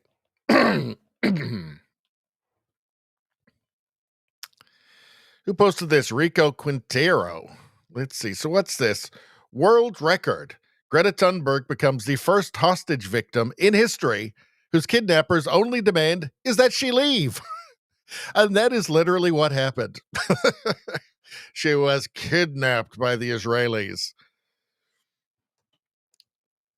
who demanded that she leave. It's like reverse Stockholm syndrome, right? Yeah, the opposite of Stockholm syndrome. Thunberg syndrome. She's just terrible. It turns out that, it was never about the environment for her. It was just about being a dirty commie. Let's see. Michelle LA says, if the government had a sandwich making program, in Canada, this would be it. This would be it. And it would cost probably $5,000, I would guess. And that would be like some sort of like Beyond Ham. So they wouldn't allow it to be real meat, I don't think. Let's see. What else we got? From Zachary Tisdale here. Let's see. So here's Canada. Canada saying, at least we're not Americans. And then there's the USA. They're way wealthier. Well, all you have to do is look at GDP per capita for Canada and for the United States, and you see that, yeah, Canada's going the wrong way. The United States is going the right way. So, and this is, I mean, I hate to say it, but it really is that shallow in Canada. It's, well, we're not Americans. It's this weird inferiority complex that causes Canadians, too many Canadians, not all, obviously, but too many Canadians to behave irrationally regarding Canada's relationship to the United States. Let's see, what's this? From Chick from Alberta. Easier for him to put policies in place that will funnel money, award contracts that will enrich Brookfield. Well, what's going on here? Canada, a subsidiary of Brookfield Corporation. I don't see how we're not at this point. I mean, we did elect the Brookfield guy, the Brookfield guy who actually moved the headquarters down to New York City before the election and then lied about it as well. So, yeah, subsidiary of Brookfield Corporation. This is exactly what the CBC teleprompters wanted Canadians to do, to vote for Canada to become a subsidiary of Brookfield Corporation. Well done. Elbows up. Posted this Blue Falcon. Let's see. Illegal immigrant, Carmen Sandiego. I knew it. I never trusted her at all. Always seems a little something off about that Carmen Sandiego, right? Did she have like a counterfeit social security number or like a dead person's? I don't know. They should check. I guess they checked. Let's see. I Love America News. Hate crime. The heinous act of disagreeing with a liberal. I just want to amend this a little bit. It's because there's no liberals anymore. And if they are liberal, if there are any actual like old school principled liberals, they're on our side now. It's disagreeing with a leftist because that's just what they are. No leftists, far leftists. Far leftism is now the norm for the left. And that's across the Western world. What's going on here? Made in Scotland posted this. We need to stop the war in Gaza. Just did. How dare you? Well, I mean, that's the thing. They're not satisfied. None of them are happy that the war got stopped. Weirdly, right? Weirdly, they kept saying how much there needed to be a ceasefire and how much it needed to stop and it was a genocide and all of this. And then they just seemed even more mad when they got what they said they wanted. It almost makes me wonder. I wonder if they were lying about what they really want. Huh. Possible. Let's see. Ray Buska posted this. Let's see. The Big Mac in the McDonald's commercial, it does look a lot like Sydney Sweeney. The Big Mac you get the drive-through. Yeah. It looks a lot like Dumb and Dumber Greta Thunberg. Not nice. Not a good burger. Gross burger. Nobody likes it. Yeah, the Greta burger is not a good one. It's false advertising, actually, isn't it? Let's move along. Your dog isn't vegan and your child isn't trans. Marcus Aurelius apparently said that. Seems a little before his time, but yeah, I'm not going to argue. All right. That's it. Was there any that I missed? Let's do no, got them all. Gotta get them all. All right. Let's keep going. Now what are we doing? I wonder if they're keeping me to 3 ads still. Looks like they might be. Looks like I might not be able to do anymore. Well, I don't know. Hold on. No, that's it. I won't be able to do anymore. All right. What do we got going on here? I want to show this tonight because I want to be able to clip this one over the weekend. Sheila Gunn Reid posted this. Now, here's Danielle Smith. I think she is the best premier in the country. I think she's very strong, very smart.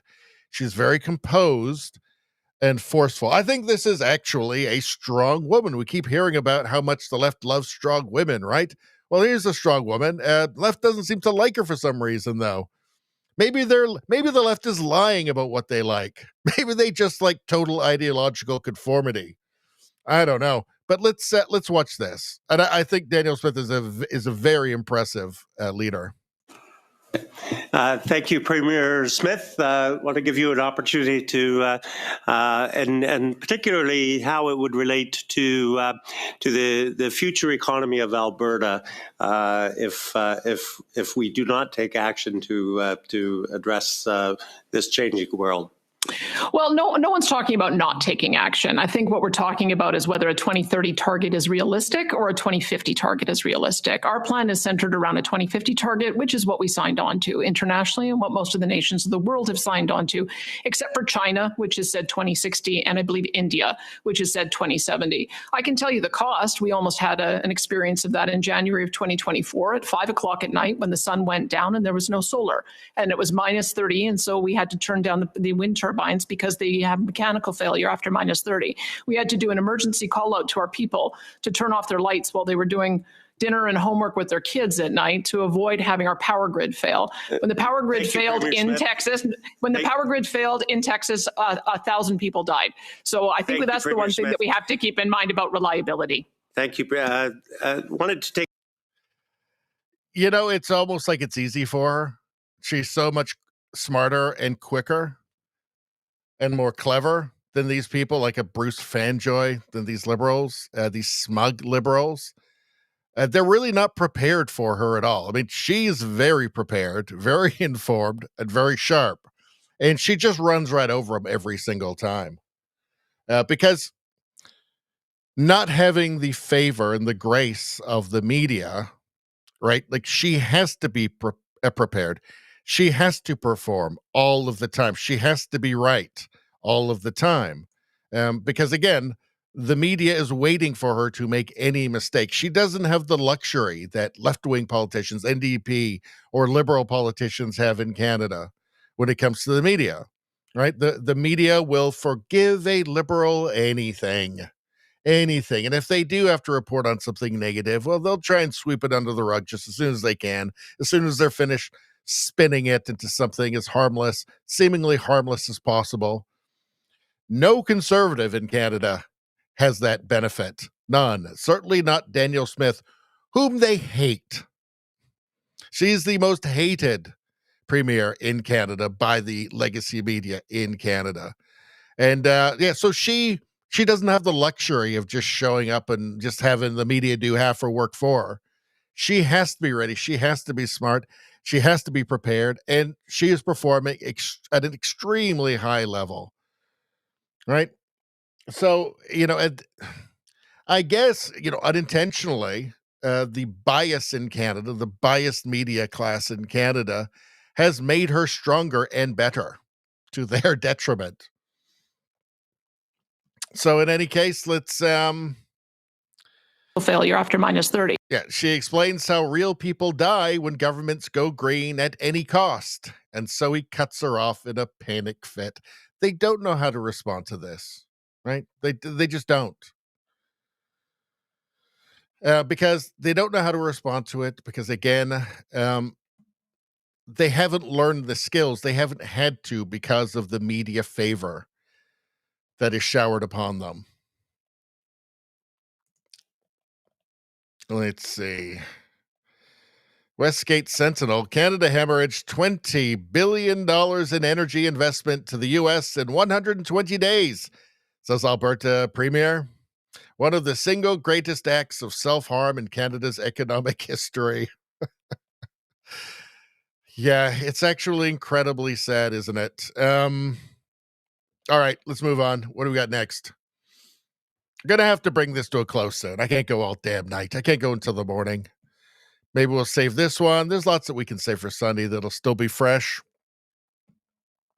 That one we're going to save. This one we'll save. What's this? From Il Donaldo Trumpo. So there's Babylon B. Trump unveils White House water slide. That would be fun. I wish she would do that. That'd be awesome. Let's see. So what's going on here from the dark side? I'm going to save this one for Monday for the premium stream. If we do the premium stream, I'm not sure if we will. Let's see. How to stay calm around emotionally immature people. We're too late for this. You have to pay attention. It's too late. We can't do that. Let me see. This is something we've got a big problem in Canada with. Per multiple ICE sources, Jashanpreet Singh, the semi-truck driver suspected of killing 3 people in a DUI crash on the 10 freeway in Ontario, California, not Canada, California, yesterday, is an Indian illegal alien who was caught and released at the California border by the Biden administration in March 2022. We've got a big problem with this in Canada as well. And when you import the third world, you import the third world and you import all of the corruption and all the bribery that will happen around like licensing, that sort of thing. It's become a big problem in Canada. It's totally predictable, but nobody wanted to sound racist. So by just accurately describing reality. Let's see. That one we're going to save. This one I think we got to do tonight. Vince Langman. So what do you call this performance? So watch this and then tell me what you would call this performance. Let's take a look.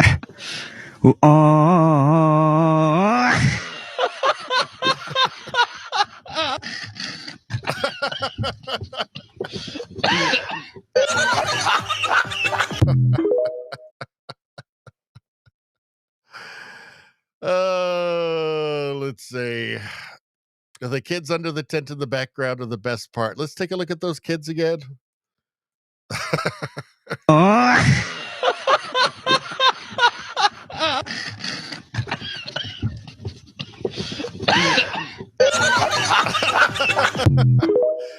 Oh, dear. People will pay top dollar for a decent fire crotch performance. Clearly it burns when she pees. Uh-oh. That was a cheap one right there. That was a cheap one. Playing with fire. Tales of the fire crotch. The hot crotch. Hot and bothered. Flaming taco. That's the best one right there. That one wins. Dame Pam says hot pussy. Uh-oh. That wasn't me. I didn't say that. I'm just repeating something that I saw in the chat. That's all. Climbing fire crotch. Burnt hot dog. Was that a fella or a lady? You can't tell these days. All right. You just can't tell anymore. That's what we've come to.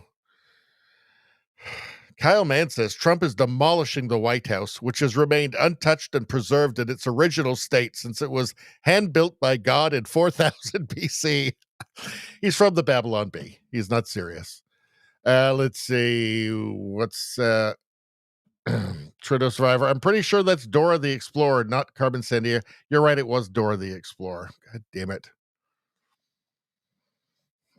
God damn it. I hope she wasn't getting free healthcare. That's all I have to say.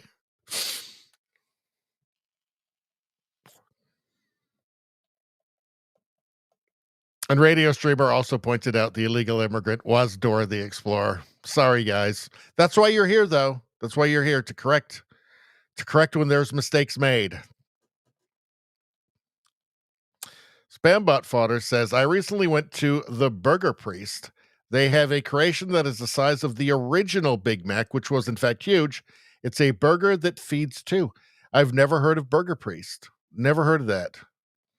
Dame Pam says, poor Greta, she can't even know how to find a decent hairstylist yet. And she's never going to find a man that way either, looking like that. She's never going to find a man. Let's see. I've always predicted that she's going to marry a tree with a face painted on it. Let's see. Spambot says, Greta's hair is a lost cause. She's a hardcore vegan that I believe she only eats delicious seeds. A vegan that cannot get enough protein in her diet to have healthy hair. It's very sad. Let's see.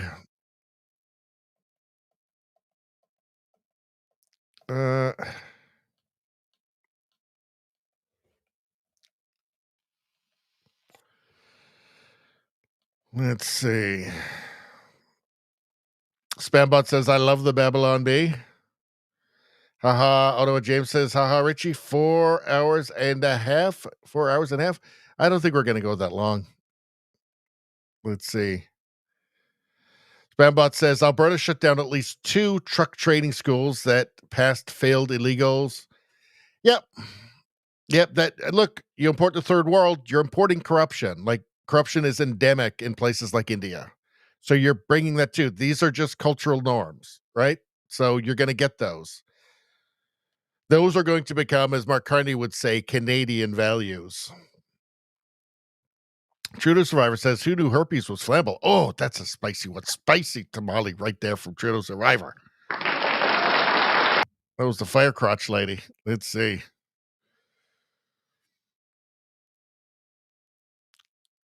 Let's see. Copy. Okay, hold on. I got to do something. I'm interested. I'm interested in this. Hold on. I got to pull it up. So what the heck is going on here? For one thing, I don't approve of blue cheese on a hamburger. Absolutely not. That's blue cheese on a burger. Right to jail, right away. Yeah. Yeah, I don't deal with that bullshit. Let's see. So this is the Burger's Priest. The Burger's Priest. Or the Burger Spriest. It could be that too. Let's see. Open late. Redeeming the burger one at a time. Those do look like delicious burgers, I have to say. It's like that big burger from that huge restaurant chain, only fresh and delicious. That looks like a Big Mac, but like a delicious one. So, but is it actually? I mean, that looks like a Sydney Sweeney burger, but it's not. It's definitely not a Greta Thunberg burger. Are you sure, Spambot?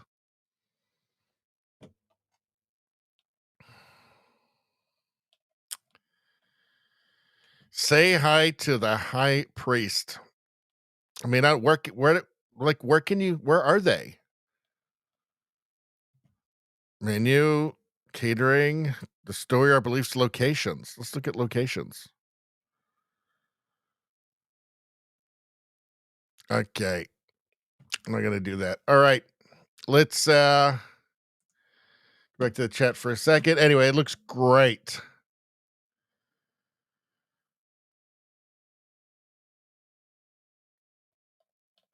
All right. Let's see. They have locations in Alberta. Don't know about BC. That looks like a delicious burger, I got to say. Let's see. What's going on here? This is so amazing. Have we seen this one before? It's kind of interesting. I thought this might be AI. I don't know. Maybe it is. Here he is. Get out of the rain.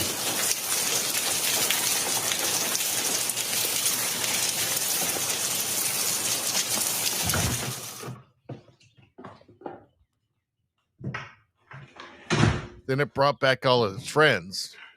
How would it communicate to the other deer? Like, yeah, you got to go here. This guy's giving away free food. This fucking idiot's giving away free food. This loser. He's got no friends. So, like, if we go and, like, let him give us food, he'll think we're his friends. Is that what they're thinking? Maybe deer are, like, really mean. They're, like, total jerks. Like, really manipulative and, like, look at this fucking idiot giving away all this food. What a moron.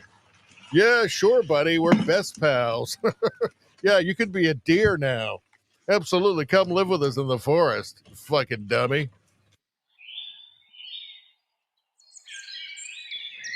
I don't know. I'd like it if deer were actually... I think it'd be better. It'd be surprising. It'd be something different if deer were just a-holes. Manipulative a-holes. Huh. Is it real, though? I guess it is. It does. I don't know. Seems like it would be real. Something's going on here. Like, because they didn't go back and, like, tell all its pals. They can't even talk, for God's sakes. So, I don't know. Something else is going on there. Let's see. How about this? Now, you know what? I'm saving this for Sunday because it's got music in it. So, for Monday, sorry. This one, we can't go through all this. It's too late. How about this? This isn't too long. Let's take a look at this. Vince Langham posted this. Here's some comedy. Let's take a look. If a guy removes his penis and like puts a wig on and throws on a dress, everyone's like, "You go, girl. Live your truth." But if a guy wears a toupee, everyone just laughs at him.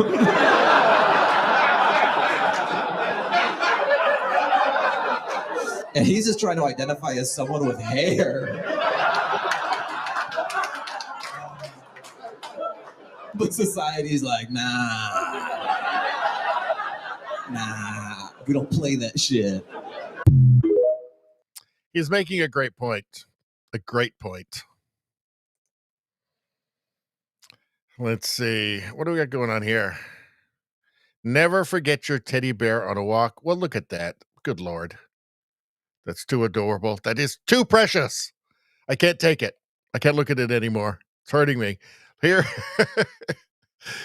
Cynthia Holt breaking. After the ballroom is complete, President Trump will unveil plans for the very first McDonald's to be built in place of the West Wing so that all the White House visitors can enjoy a juicy hamburger and golden crispy French fries. That would make it very convenient. Although I think he might make it a KFC. I think he likes KFC better, doesn't he? That one we can't do. It's too late. So the reason that panda bears are morons, I watched a video on this. The reason why they all look retarded is because they're actually retarded. And I saw a documentary on this because they eat bamboo. They just eat nothing but bamboo. But you couldn't eat nothing but bamboo because I believe it's arsenic that's in the bamboo. There's something, I think it's arsenic that's in the bamboo. And it makes them retarded. But they can only eat that. So just because like where they live, they only eat bamboo, but they're evolved, they're adapted to it to just become kind of, I guess, high functioning retarded, I guess. But that's why they're like this, because they're actual idiots. All right. It's like arsenic or something like that that's bad for you. Did everyone eat this or was I just poor? So what's that, butter on crackers? I did. On the saltines? Yeah, I absolutely did. I don't know. I'd like Cheese Whiz or peanut butter. Sometimes I used to like microwave them with cheese on them, shredded, cut up cheese on them and melt them on there. That's delicious. Good times. What's going on with this? Nah, that's too long. This is what baby donkeys look like when they sleep. Now that is too precious. Too precious. I tell you what, if I was just like out in the woods and I saw these two just lying there, I wouldn't leave them to die. I would take them home and I'd make them my new best friends. And nothing would go wrong. Floor 5 looks scary. So what's going on here? R.I.P. English. This is what's happening to the west. Let's see. First floor, and then you have the second floor, and the 3rd floor, and then the 4th floor, and then the 5th floor. So yeah, this is a sign of civilizational decline. Actually, is what it is, right there. It's not comforting. Not comforting. Let's see. I mean, the guy who did this will probably be, flying, your plane, the next plane that you're on. I'm gonna save that one. I think I'm just about done, folks. I think I'm streamed out. We'll save this stuff. There's still a lot. I had too much stuff. Look, I had too much stuff, people. Okay, sorry, but I had too much. I can't do it. What am I, some sort of fucking streaming robot? God damn it! No, I'm not. I'm just a man. I'm a simple man. This is important. Chris Pavlovsky, major news from the French courts. Rumble is back in France after a ruling in our favor Free speech wins. Rumble is going global. This is great news. This is great news for the world, actually. It's great news for France. Great news for France. Because they're going to get at least a Rumble amount of free speech in France now. So that's great news. All right. So I think that's it. Let's get to the chat. Let's see. Are they going to let me do another ad read? Will they let me do another one? I don't think they will. I think I only get three a night. Three a night. I did it. I did three. That's it.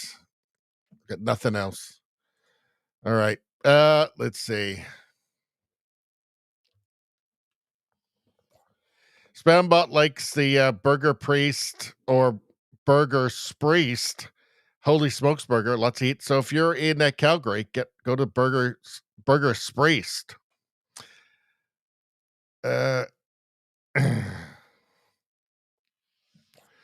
Trudeau Survivor is explaining something that a lot of Canadians will recognize after 10 years of Liberal rule. I was looking at steak prices at the grocery store. It felt like walking by an LV or Gucci store, like I wasn't dressed well enough to enter without feeling like a poser. No steak for you, peasant. I feel like Mark Carney has probably actually said those exact words in his life at some point recently, like in the last week, actually.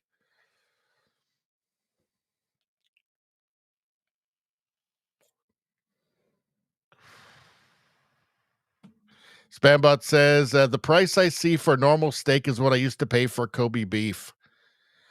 Do you know, I don't know how restaurants are surviving. Just to get like a diner lunch now is like $30, like for one person. It's crazy. I mean, what I used to, not that, doesn't seem like that long ago. What I used to get for like $7 or $5 even is now like, with all the taxes and everything, is like $30. It's insane. I'm not talking fine dining. I'm talking about a diner.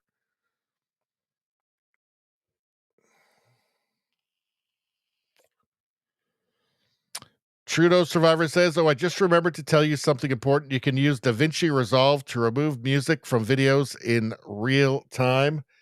One problem. I don't know how to do that, and I am never going to find out. I am never going to do it, and I'm never going to find out. It's complicated. I can't handle anything more than I'm already doing. What do you think? Like I'm Bill Gates or something, or I'm Elon Musk, and I know all this computer stuff, and I can do all these millions of tests all at once? No. My brain is damaged, my friend. Severely damaged. Grievously wounded from a lifetime of abusing my brain. All right? I can't do all that stuff. What I'm doing right now, I can barely do it. I'm just hanging on by my fingernails right now. I mean, this whole thing is just a hair's breadth away from collapsing and exploding at any time. Probably like my computer just explode, and then your computers all exploding, and your TV, everything, all the electronics in your house exploding. That's what a tightrope I'm walking. That's what a razor's edge we're all on right now. Okay? Because of my lack of technical expertise. All right? I mean, you know how I feel about upgrades. I've told you, I've ranted about those over and over again. I've told you about how it's just bullshit. This is all some bullshit coming from fucking Chinese warehouses where there's just Chinese people who spend 24 hours a day just looking for ways to fuck with people in the West and wreck their software and put up that stupid little box on the screen that says upgrade now. And then, you say no because everything's working exactly the way I like it. Why would I want to mess with that? Why would I want to wreck my life? Why would I want to take any chances whatsoever? But guess what? Sometimes you're thinking you're clicking it off and you're actually clicking for the upgrade. And then it started. And now you're on the ride. You bought the ticket. You're taking the ride, my friend. And you're going to have to deal with whatever comes next. And what comes next? Is it all the magical, wonderful new features that they promised you for this upgrade? No, it's not. It's a little thing on the screen that comes up and says, not fucking working. Sorry, buddy, not working. You blew it. You blew it. You pressed the button. You fell for it. You fucking dummy. That's what it said on my screen. That's the message that I got.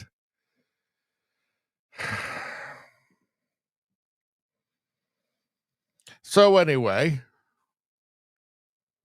my point is that I'm not going to be learning how to use DaVinci Resolve to remove music from videos in real time. Not going to happen, my friend. Not going to happen. In fact, I'm offended that you would even suggest it, quite frankly. Let's see. I mean, I thought, I thought you were really cool, too. I thought you were a really cool guy. You know? I thought that Trudeau survivor guy, you survived Trudeau. I mean, that's one plus right there. But I thought that guy's really cool. You know, I dig that guy. That guy's all right. That guy's okay in my books. That's what I thought. Let's see. Spam Buff Otter says they will be landing planes upside down like other DEI hires. Well, I think probably the next thing in Canada is that they're just going to go straight from the Tim Hortons to like flying the 747s and landing the planes upside down, or just flying them straight into like mountains. All right. I hope I wasn't too tough on Trudeau Survivor there. I wasn't, was I? I wasn't. I mean, I get carried away sometimes, though. Let's see. Radio streamers out. Time for bed. Great stream. Thanks a lot for showing up, Radio Streamer. Good to see you. Ottawa James, LOL, dude. Spambot Fodder says DaVinci Resolve is an easy button for audio shenanigans. An easy button. Well, exactly. It's not fair. AJIAJ, how you doing? You're coming in right at the end. I'm sorry to tell you, you're coming in right at the end of this of this stream. I mean, this DaVinci Resolve thing. I mean, I appreciate the intent. I know it's a good intent, but I don't know what I'm going to do. Is there like some tubes or something I'm going to have to connect to the computer and the screen? I don't know. I don't know about these things. I don't understand anything. Right? It's enough. Just to get, it's a miracle that what's happening right now is happening. It is basically a miracle. My friends, my family, they all thought I was crazy when they said, I'm going to do something on the internet. They didn't even know what I was saying, what I was going to do. I just said, I'm going to do something on the internet. They said, you're crazy. You'll never figure that out. You won't even be able to turn the thing on. And they were right. But a couple of weeks later, I did get it turned on. And slowly but surely, I started working my way through. It was a lot of frustration. I wasn't able to leave the house very much, but I managed somehow by miracle to get it to this point, right? I mean, I look at right now, look at that pottery class right now. Look at that. Look at the jiggling happening there, right? This is like hundreds of hours of work to get to this place. I never thought it would happen. Now you bring up this DaVinci Resolve thing. I mean, how many upgrades are you going to have to do for that? I don't even want to think about it. It'd give me nightmares.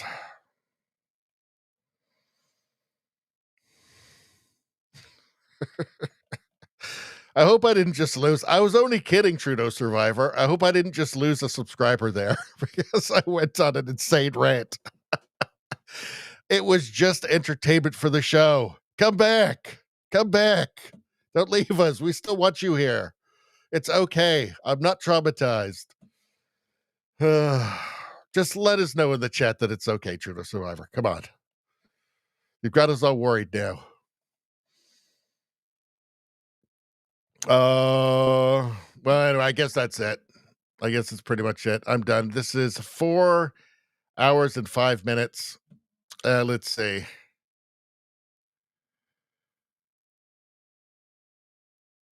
Let's see. Spambot Fodder says, I still actually use CLI EVI tools in Linux to remove or replace audio tracks and videos. Is that English? What is that? What is he saying?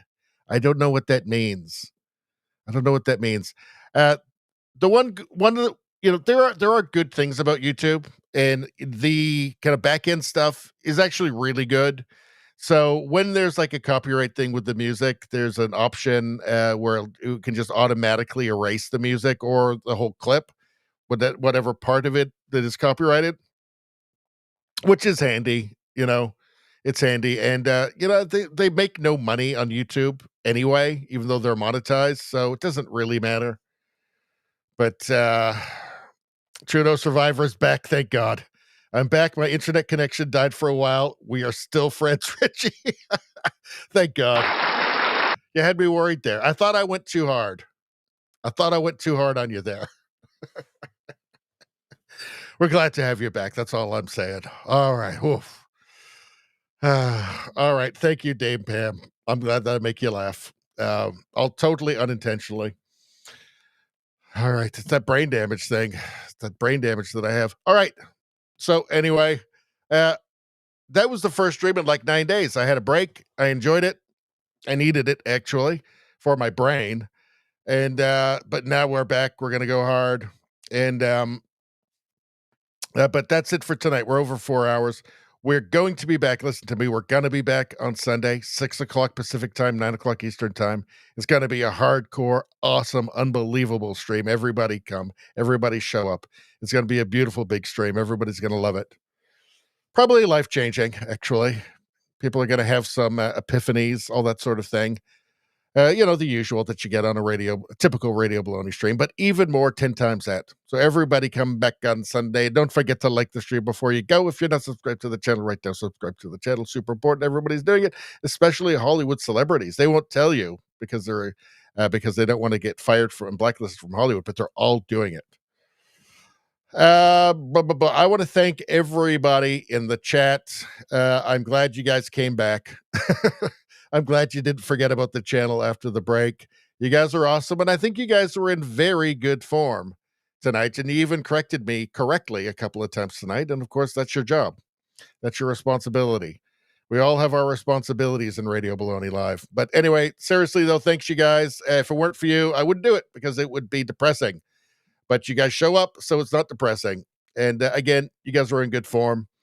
Everybody have a great sleep, great weekend, and I'll see you on Sunday. Good night, everyone.